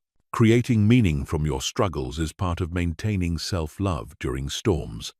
This doesn't mean forcing positive interpretations onto genuinely difficult experiences, but rather looking for ways that your challenges might contribute to your growth, wisdom, or ability to help others. Viktor Frankl's research showed that people who can find meaning in their suffering are more resilient and recover more quickly. Professional support becomes an act of self-love during significant challenges. Seeking therapy, counseling, or coaching during difficult times isn't a sign of weakness, but of wisdom. You wouldn't hesitate to see a doctor for a broken bone. Mental and emotional injuries deserve the same level of professional care. Self-love means investing in your healing and well-being. The storms of life ultimately become opportunities to deepen your self-love rather than destroy it. Each challenge you navigate with self-compassion strengthens your confidence in your ability to handle whatever life brings. You develop unshakable faith in your own resilience and worth that can't be destroyed by external circumstances. This is when self-love transforms from a practice into a way of being, an unshakable foundation that supports you through anything life might bring. Chapter 11. Advanced Self-Love Practices for Unshakable Confidence. Once you've established the foundation of self-love, it's time to develop advanced practices that create unshakable confidence and deep self-acceptance. These techniques go beyond basic self-care and positive thinking to address the unconscious patterns and core beliefs that determine how you show up in the world. Mastering these practices will transform you into someone who radiates authentic confidence and attracts success naturally. The first advanced practice is shadow work, which involves identifying and integrating the parts of yourself that you've rejected or hidden. Everyone has aspects of their personality that they consider unacceptable or shameful. Maybe you've rejected your anger because you were taught it was bad. Perhaps you've hidden your sensitivity because you learned it was weakness. Or you might deny your ambition because you were told it was selfish. These rejected parts don't disappear when you deny them. They operate unconsciously, creating internal conflict and self-sabotage. When you judge parts of yourself harshly, you're essentially at war with yourself. This internal conflict drains your energy and prevents authentic self-expression. Shadow work involves acknowledging these rejected aspects with compassion and finding healthy ways to express them. Start by identifying what qualities you most dislike in other people. Often, what we judge harshly in others reflects what we've rejected in ourselves. If you're particularly triggered by arrogant people, you might have rejected your own confidence and ambition. If you judge emotional people, you might have suppressed your own sensitivity. These triggers are gifts that point toward parts of yourself that need love and integration. The practice of loving your flaws is another advanced technique that creates profound self-acceptance. Instead of trying to fix or hide your imperfections, you learn to appreciate them as part of your unique humanity. Your sensitivity might make you vulnerable, but it also makes you compassionate. Your perfectionism might create stress, but it also drives excellence. Your intensity might overwhelm some people, but it also creates passion and depth. This doesn't mean becoming complacent or refusing to grow. It means accepting yourself as you are right now, while working toward who you want to become. You can love your impatience while developing more patience. You can accept your anxiety while building emotional regulation skills. This paradoxical approach eliminates the self-attack that actually prevents change and creates the safety necessary for genuine transformation. Advanced self-love also involves developing what psychologists call unconditional positive regard for yourself. This means maintaining love and respect for yourself, regardless of your behavior, emotions, or circumstances. Even when you make mistakes, act badly, or fail to meet your own standards, your fundamental worth remains intact. This unconditional acceptance creates the emotional safety necessary for honest self-reflection and genuine growth. The practice of internal reparenting is crucial for healing childhood wounds that continue to affect your self-relationship. If you didn't receive the love, attention, or validation you needed as a child, you can learn to provide these things for yourself now. This involves developing different internal voices: a nurturing parent who offers comfort and care, a wise parent who provides guidance and boundaries, and a protective parent who advocates for your needs and safety. When you feel hurt or scared, you can offer yourself the comfort you needed as a child. When you face difficult decisions, you can provide yourself with wise guidance. When others treat you poorly, you can advocate for yourself with strength and clarity. This internal reparenting gradually heals old wounds and creates the secure attachment with yourself that you may have missed in childhood. Visualization and mental rehearsal become powerful tools for building unshakable confidence. Your brain can't distinguish between vividly imagined experiences and real ones, so you can literally program confidence into your nervous system through consistent visualization practice. Spend time each day imagining yourself handling challenges with grace, speaking up for yourself confidently, and achieving your goals with ease. Make these visualizations as detailed and sensory-rich as possible. See yourself walking into important meetings with perfect posture and calm confidence. Hear yourself speaking with clarity and authority. Feel the sensation of complete self-assurance in your body. The more real you make these mental rehearsals, the more your brain accepts them as actual experiences and adjusts your self-concept accordingly. Advanced self-love also involves developing what Buddhists call loving kindness for yourself. This is an active practice of sending yourself genuine care, appreciation, and well wishes. Begin each day by placing your hand on your heart and saying something like, "May I be happy. May I be healthy. May I be at peace. May I live with ease."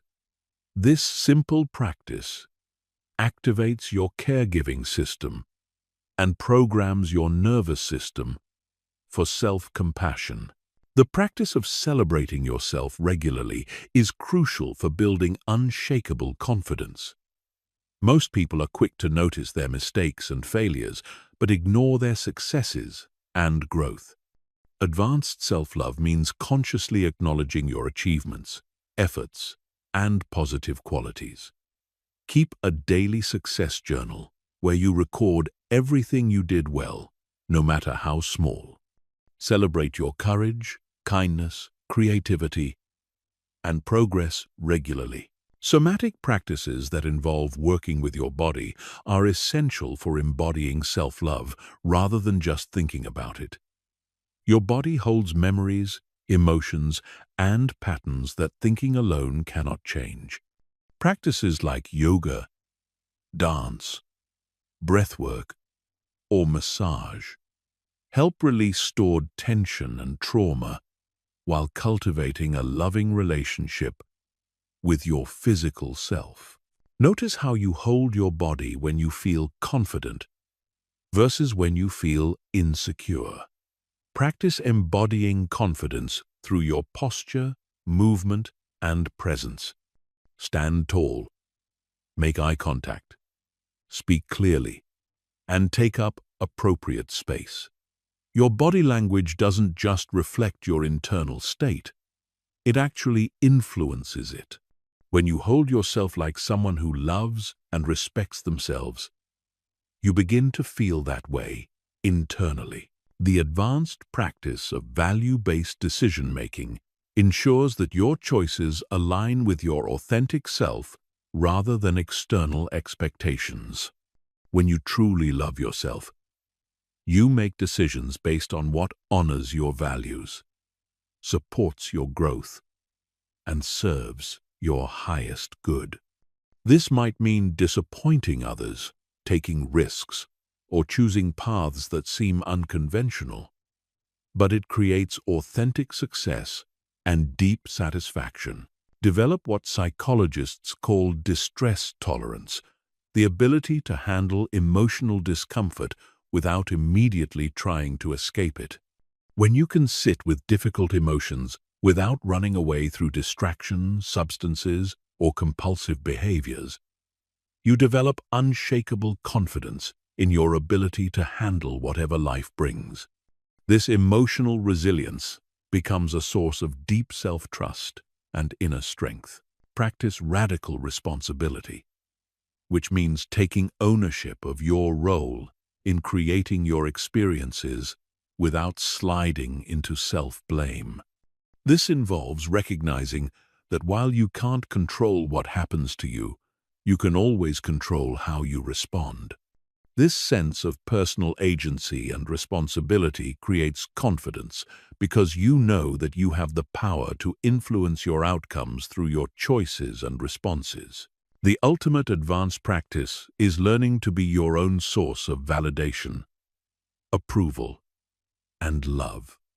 Instead of constantly seeking these things from others, you provide them for yourself. You acknowledge your own efforts, appreciate your own qualities, and give yourself permission to pursue your dreams.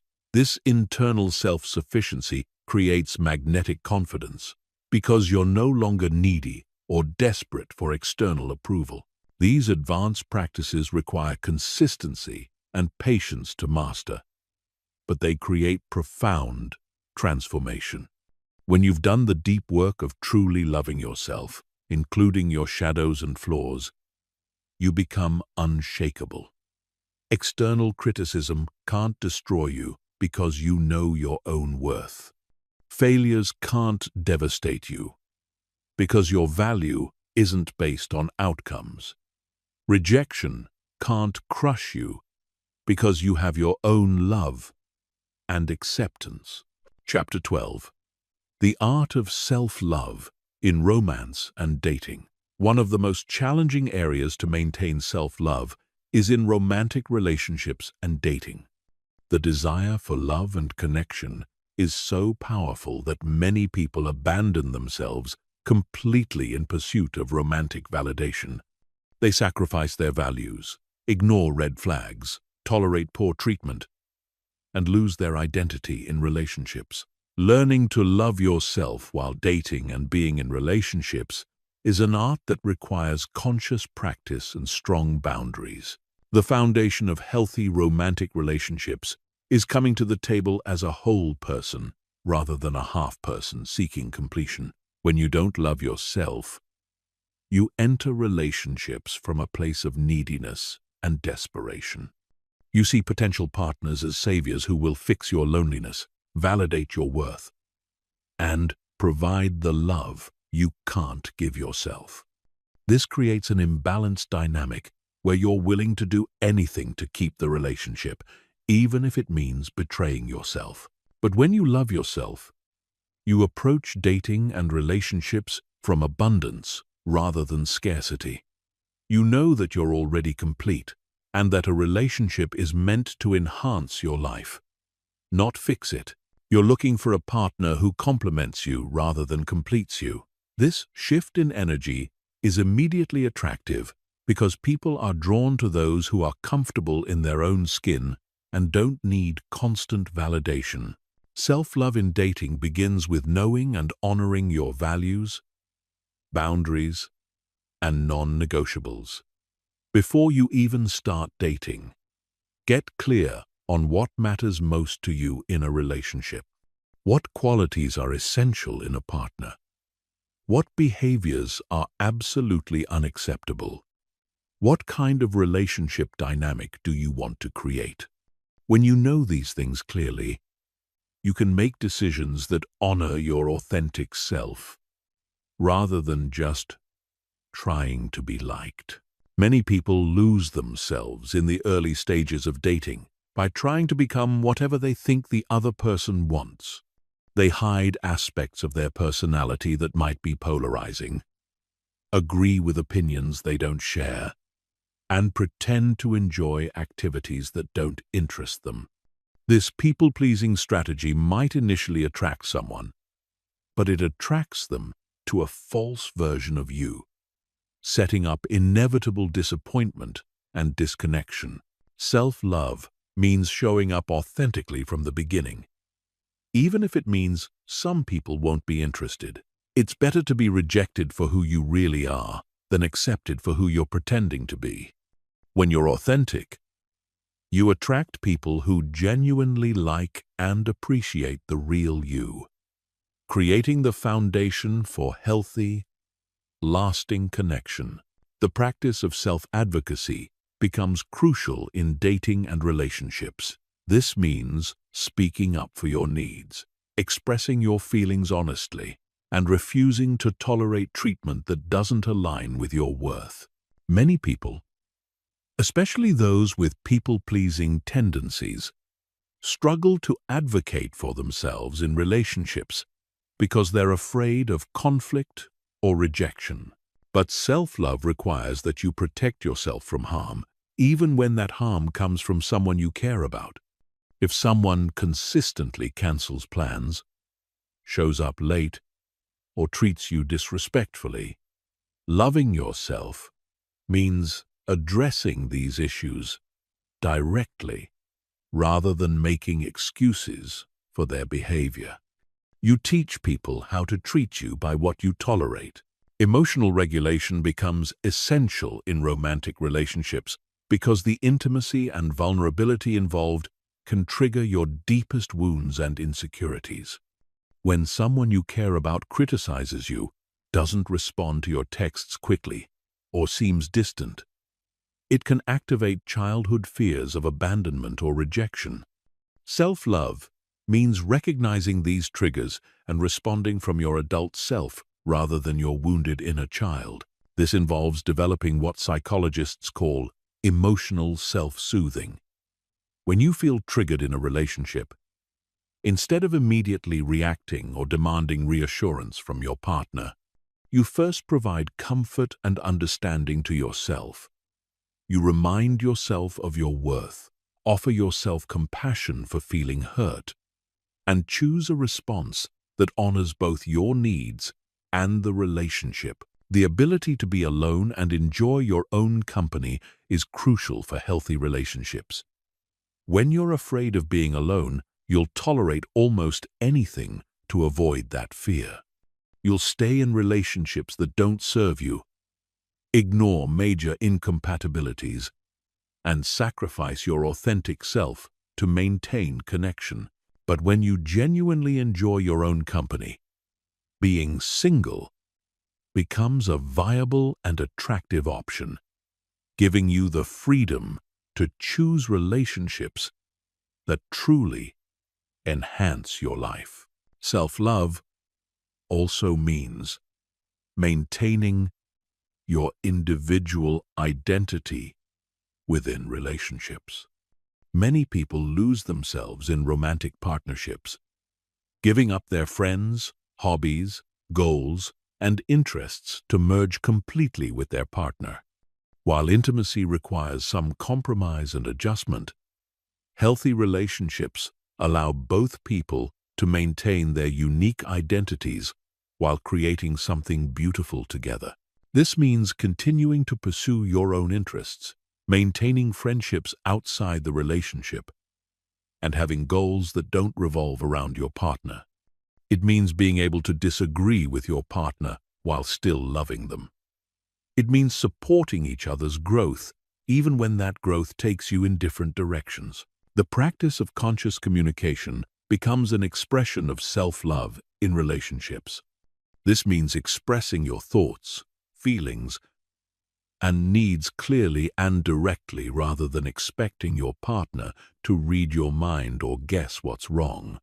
It means taking responsibility for your own emotions rather than blaming your partner for how you feel.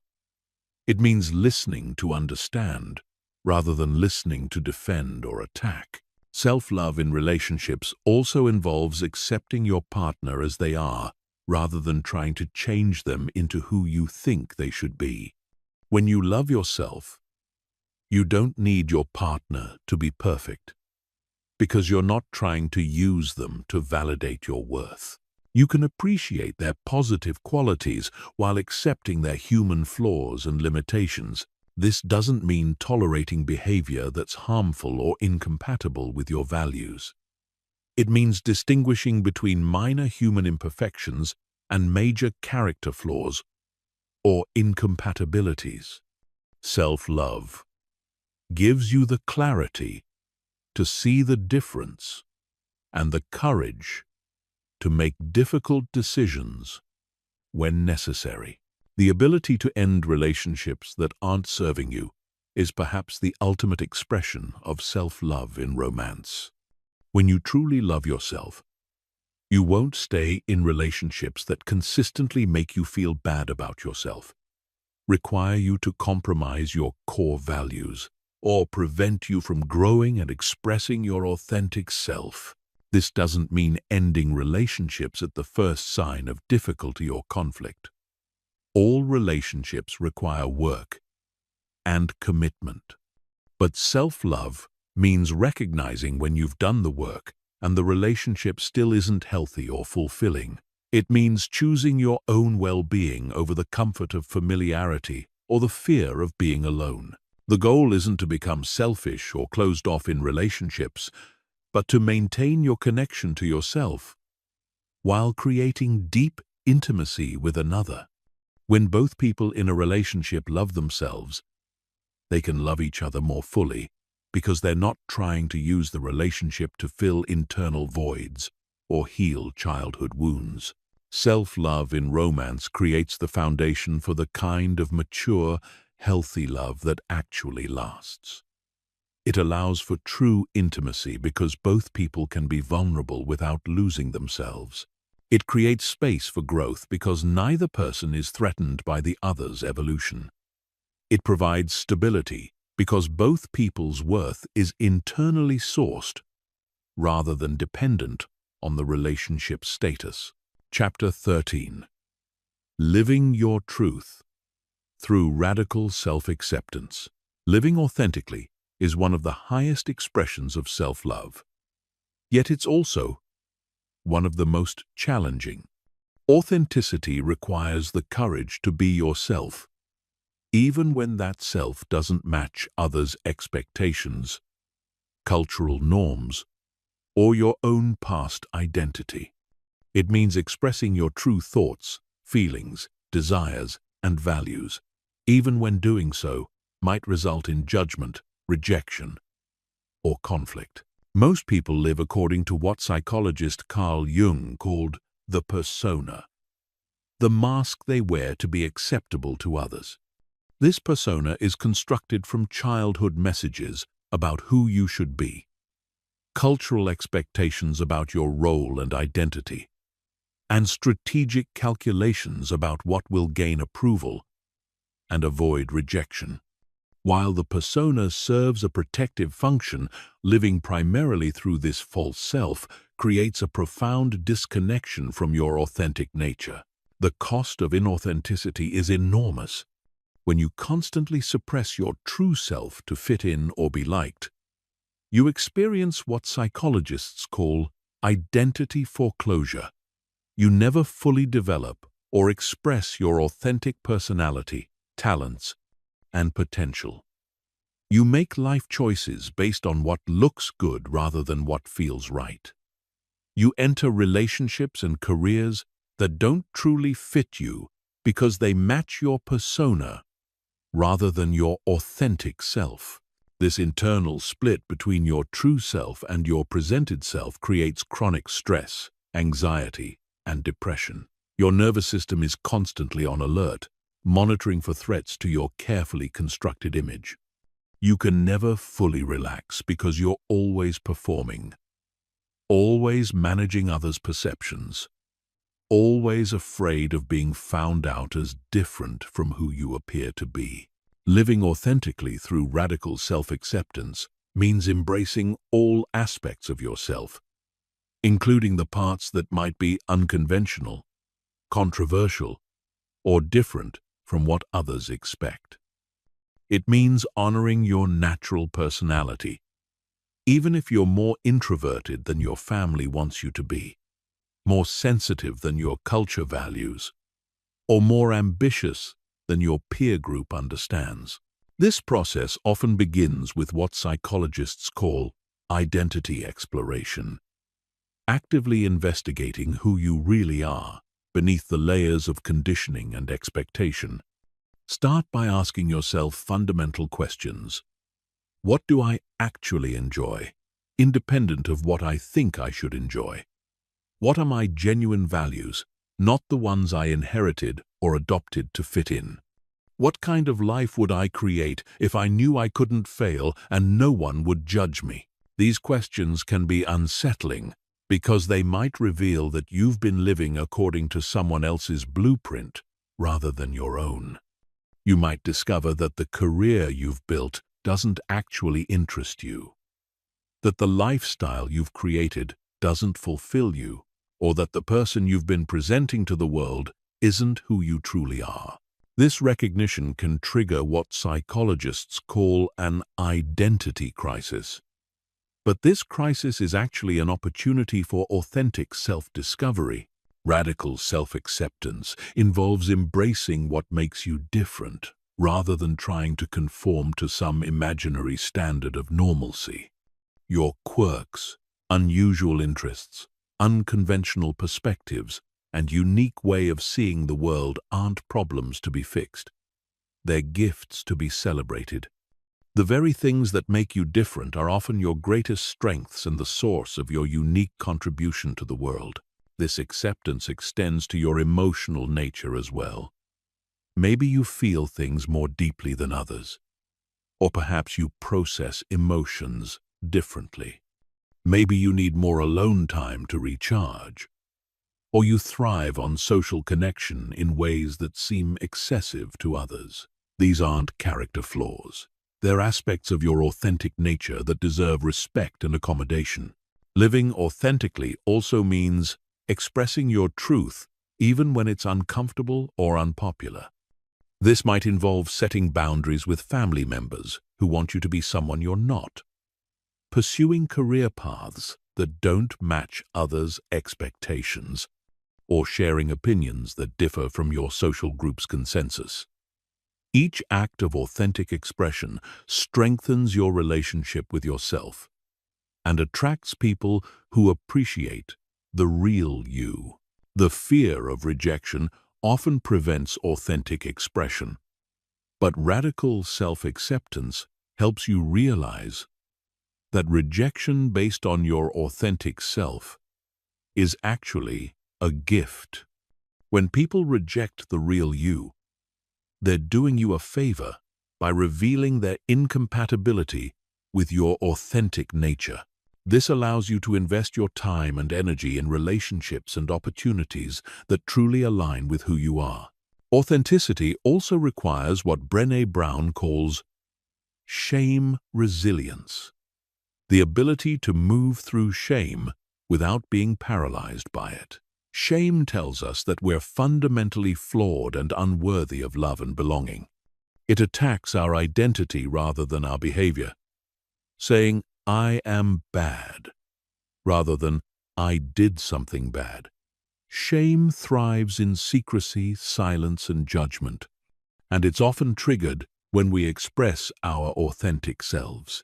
Building shame resilience involves recognizing shame when it arises, reaching out for support rather than isolating, and speaking about your experience rather than suffering in silence.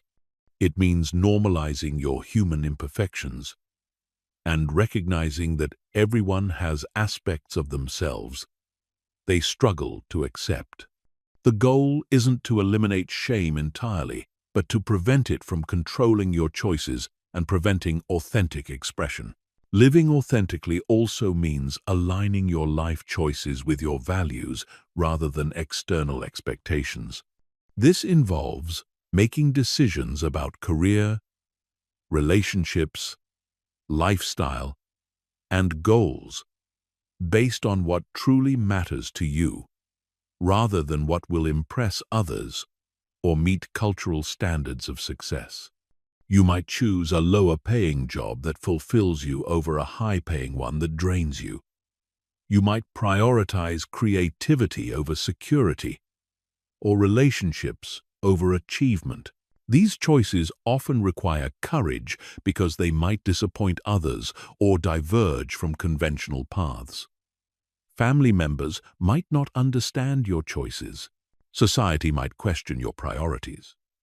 But living authentically means trusting yourself enough to make decisions that honor your true nature, even when those decisions seem risky or unconventional to others. The practice of authentic expression also involves sharing your genuine thoughts and feelings rather than saying what you think others want to hear. This doesn't mean being tactless or insensitive, but it does mean being honest about your perspectives, preferences, and experiences. It means contributing your unique voice to conversations rather than just echoing what seems acceptable.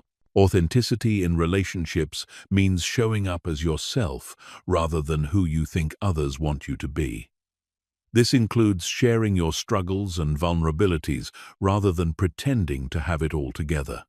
It means expressing your needs and boundaries clearly rather than expecting others to guess what you want.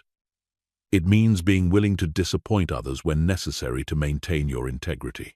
The paradox of authentic living is that while it might initially result in some rejection or conflict, it ultimately attracts deeper, more satisfying relationships and opportunities. When you're genuinely yourself, you attract people and situations that appreciate your authentic nature. You stop wasting energy on relationships and pursuits that require you to be someone you're not. Living authentically through radical self-acceptance is ultimately an act of service to the world. When you fully embrace and express your authentic self, you give others permission to do the same. You become a living example of what's possible when someone has the courage to be genuinely themselves. Your authenticity becomes a gift that inspires others to discover and express their own true nature. This doesn't mean authenticity is selfish or self-indulgent. True authenticity includes considering the impact of your choices on others and finding ways to express your truth that honor both your needs and your responsibilities. But it means making these considerations from a place of self-love and authenticity rather than self-rejection and conformity. Chapter 14. The compound effect of self-love over time. Understanding the compound effect of self-love is crucial for maintaining motivation during the inevitable challenges of personal transformation. like financial investments that grow exponentially over time. Small daily acts of self-love accumulate to create profound changes in your life, relationships, and overall well-being. The key is recognizing that self-love isn't just about feeling better in the moment. It's about creating a trajectory that gets better and better as time passes.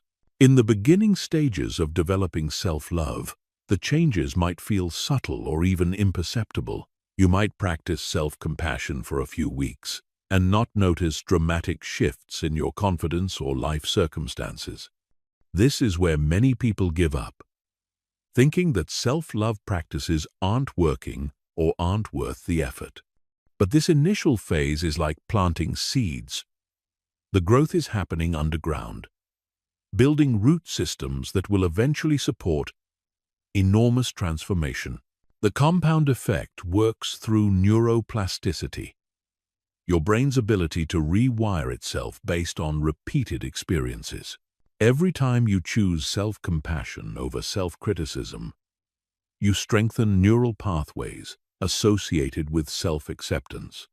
Every time you set a healthy boundary, you reinforce circuits related to self-respect. Every time you practice authentic expression, you build networks supporting genuine confidence. These neural changes start small but accelerate over time. After several months of consistent self-love practices, you'll notice that self-compassion becomes more automatic. Negative self-talk naturally decreases, while positive self-regard increases. Your default emotional state shifts from anxiety and self-doubt to calm confidence. These internal changes then begin to manifest in external circumstances. The first area where you'll typically notice the compound effect is in your decision-making. When you love yourself, you naturally make choices that support your well-being and growth. You might start eating healthier, exercising regularly, or pursuing learning opportunities. You begin saying no to commitments that drain you and yes to experiences that energize you. Each better decision creates better outcomes, which reinforces your sense of self-worth and leads to even better decisions. Your relationships undergo a dramatic transformation through the compound effect of self-love. As you develop stronger boundaries and clearer communication, toxic relationships naturally fall away while healthy ones deepen. You attract different types of people because you're radiating different energy. Partners, friends, and colleagues respond to your increased confidence and authenticity by treating you with more respect and care. The professional benefits of self-love compound significantly over time. Increased confidence leads to better performance, which creates more opportunities, which builds even greater confidence. You're more likely to speak up in meetings, take on challenging projects, negotiate for better compensation, and pursue leadership roles. Your growing reputation for competence and reliability opens doors that seemed impossible when you lacked self-worth. Health improvements also compound through self-love practices. When you value yourself, you naturally take better care of your body through nutrition, exercise, sleep, and stress management. These physical improvements increase your energy and mental clarity, making it easier to maintain other self-love practices.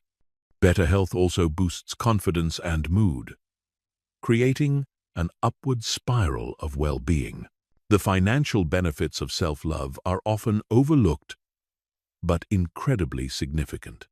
When you believe you deserve abundance, you're more likely to pursue higher-paying opportunities, invest in your skills and education, and make wise financial decisions. You stop sabotaging your success through imposter syndrome or unworthiness beliefs. You negotiate better deals, avoid financial relationships that exploit you, and build wealth that supports your authentic desires. Creative expression flourishes through the compound effect of self-love.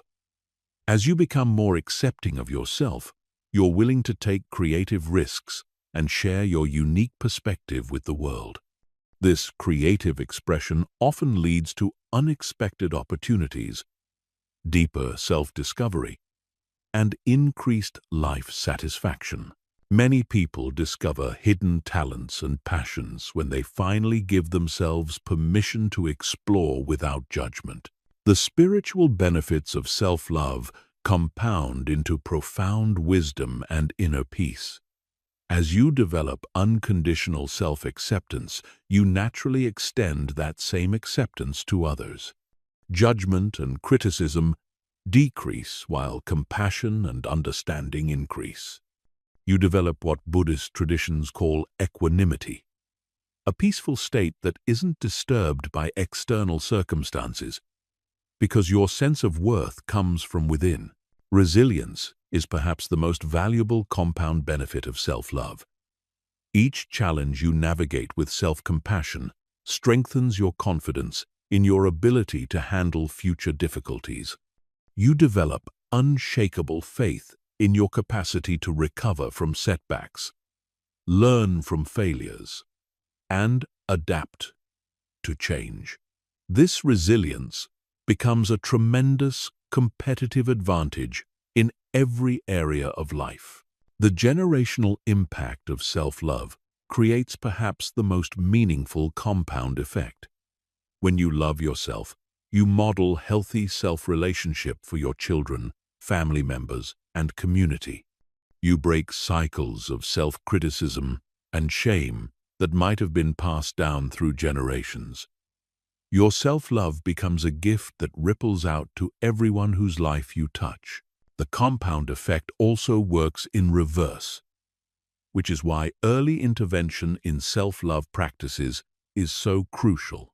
Years of self-criticism and self-rejection create compound damage to your confidence, relationships, and life outcomes. The longer you wait to develop self-love, the more damage you'll need to heal, and the longer it will take to see positive results.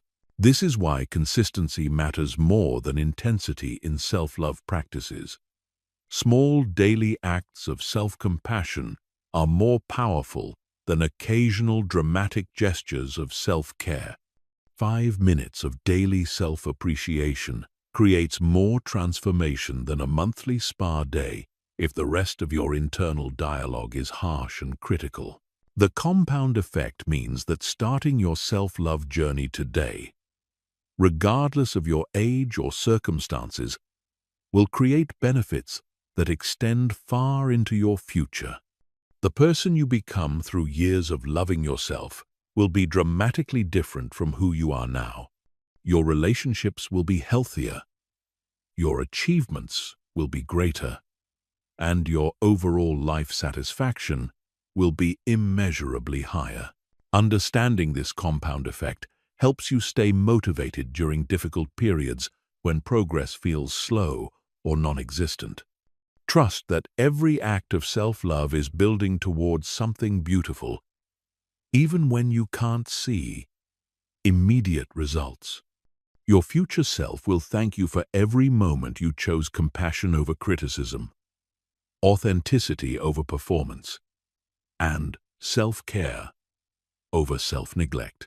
The ultimate compound effect of self-love is becoming someone who naturally inspires others to love themselves as well. Your presence becomes a permission slip for others to treat themselves with kindness.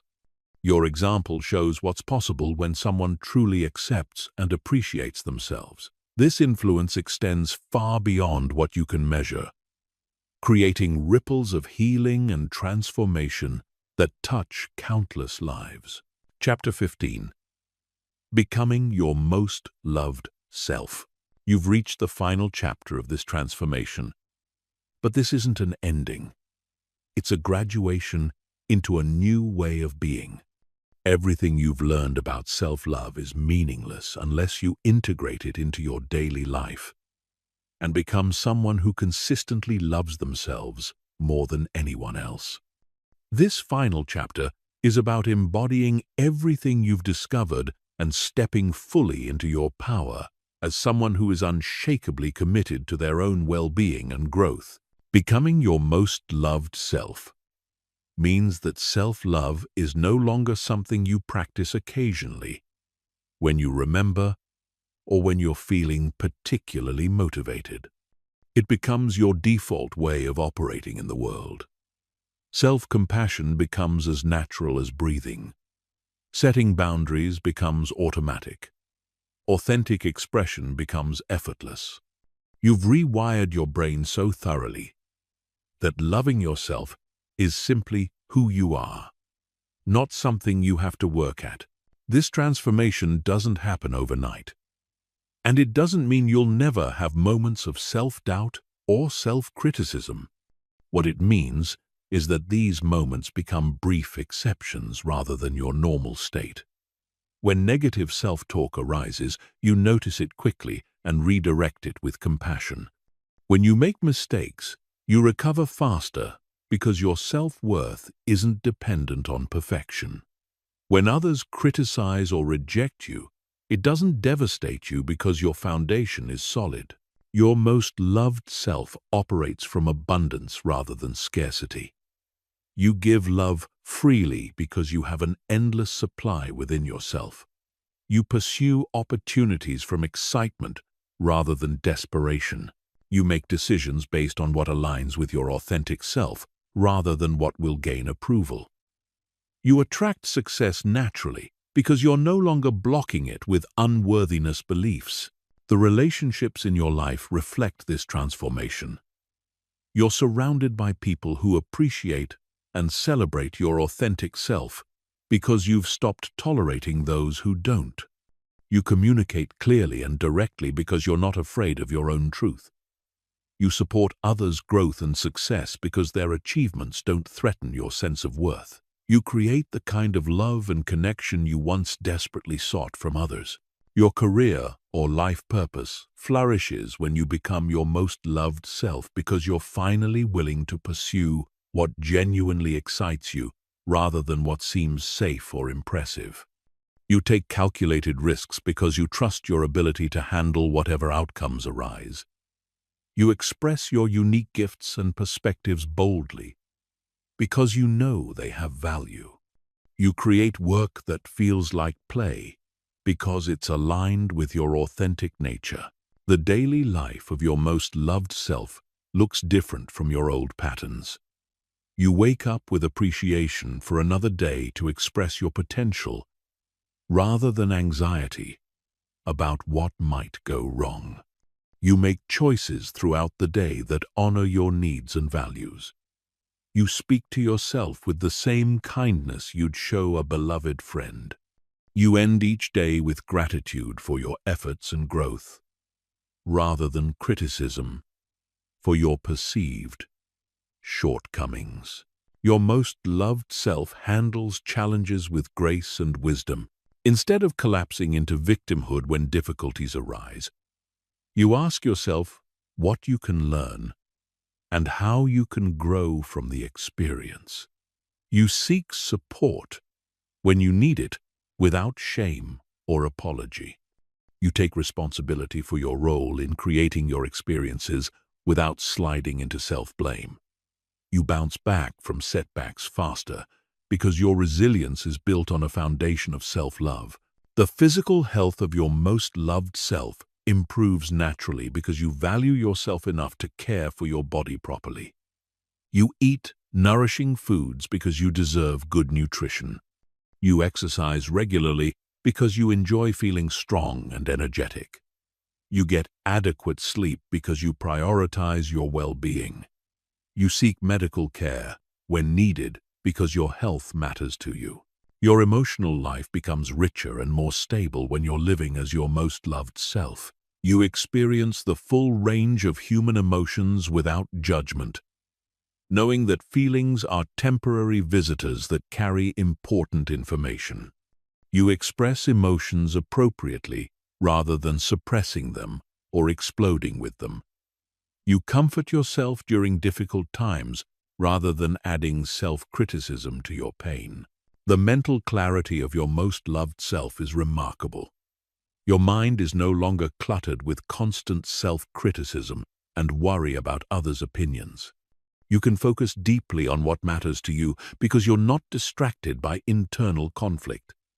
You make decisions more quickly and confidently because you trust your judgment. You learn and grow continuously because you're not afraid of making mistakes. Your most loved self contributes to the world in meaningful ways because you're operating from your authentic gifts and passions rather than trying to be someone you're not. Your unique perspective and talents flow naturally into service that feels fulfilling rather than draining. You make a difference simply by being yourself fully, giving others permission to do the same. The spiritual life of your most loved self deepens naturally because self-love opens your heart to connection with something greater than yourself. Whether you connect with this through religion, nature, creativity, or service, your expanded capacity for love creates space for transcendent experiences. You feel part of something larger, while maintaining your individual identity and worth. Living as your most loved self doesn't mean becoming selfish or self-absorbed. True self-love actually makes you more generous and compassionate toward others because you're operating from fullness rather than emptiness. You can give freely because you have plenty. You can love others deeply because you're not trying to use them to fill internal voids. You become a source of love and light in the world. The legacy of your most loved self extends far beyond your individual life. Your children, if you have them, learn what healthy self-relationship looks like by watching your example. Your friends and family members are inspired to treat themselves with greater kindness because they see what's possible. Your colleagues and community members benefit from your authentic presence and contribution. This is your invitation to step fully into this version of yourself starting right now. You don't need to wait until you've perfected self-love or overcome every insecurity. Your most loved self is available to you in this moment. You can choose self-compassion over self-criticism right now.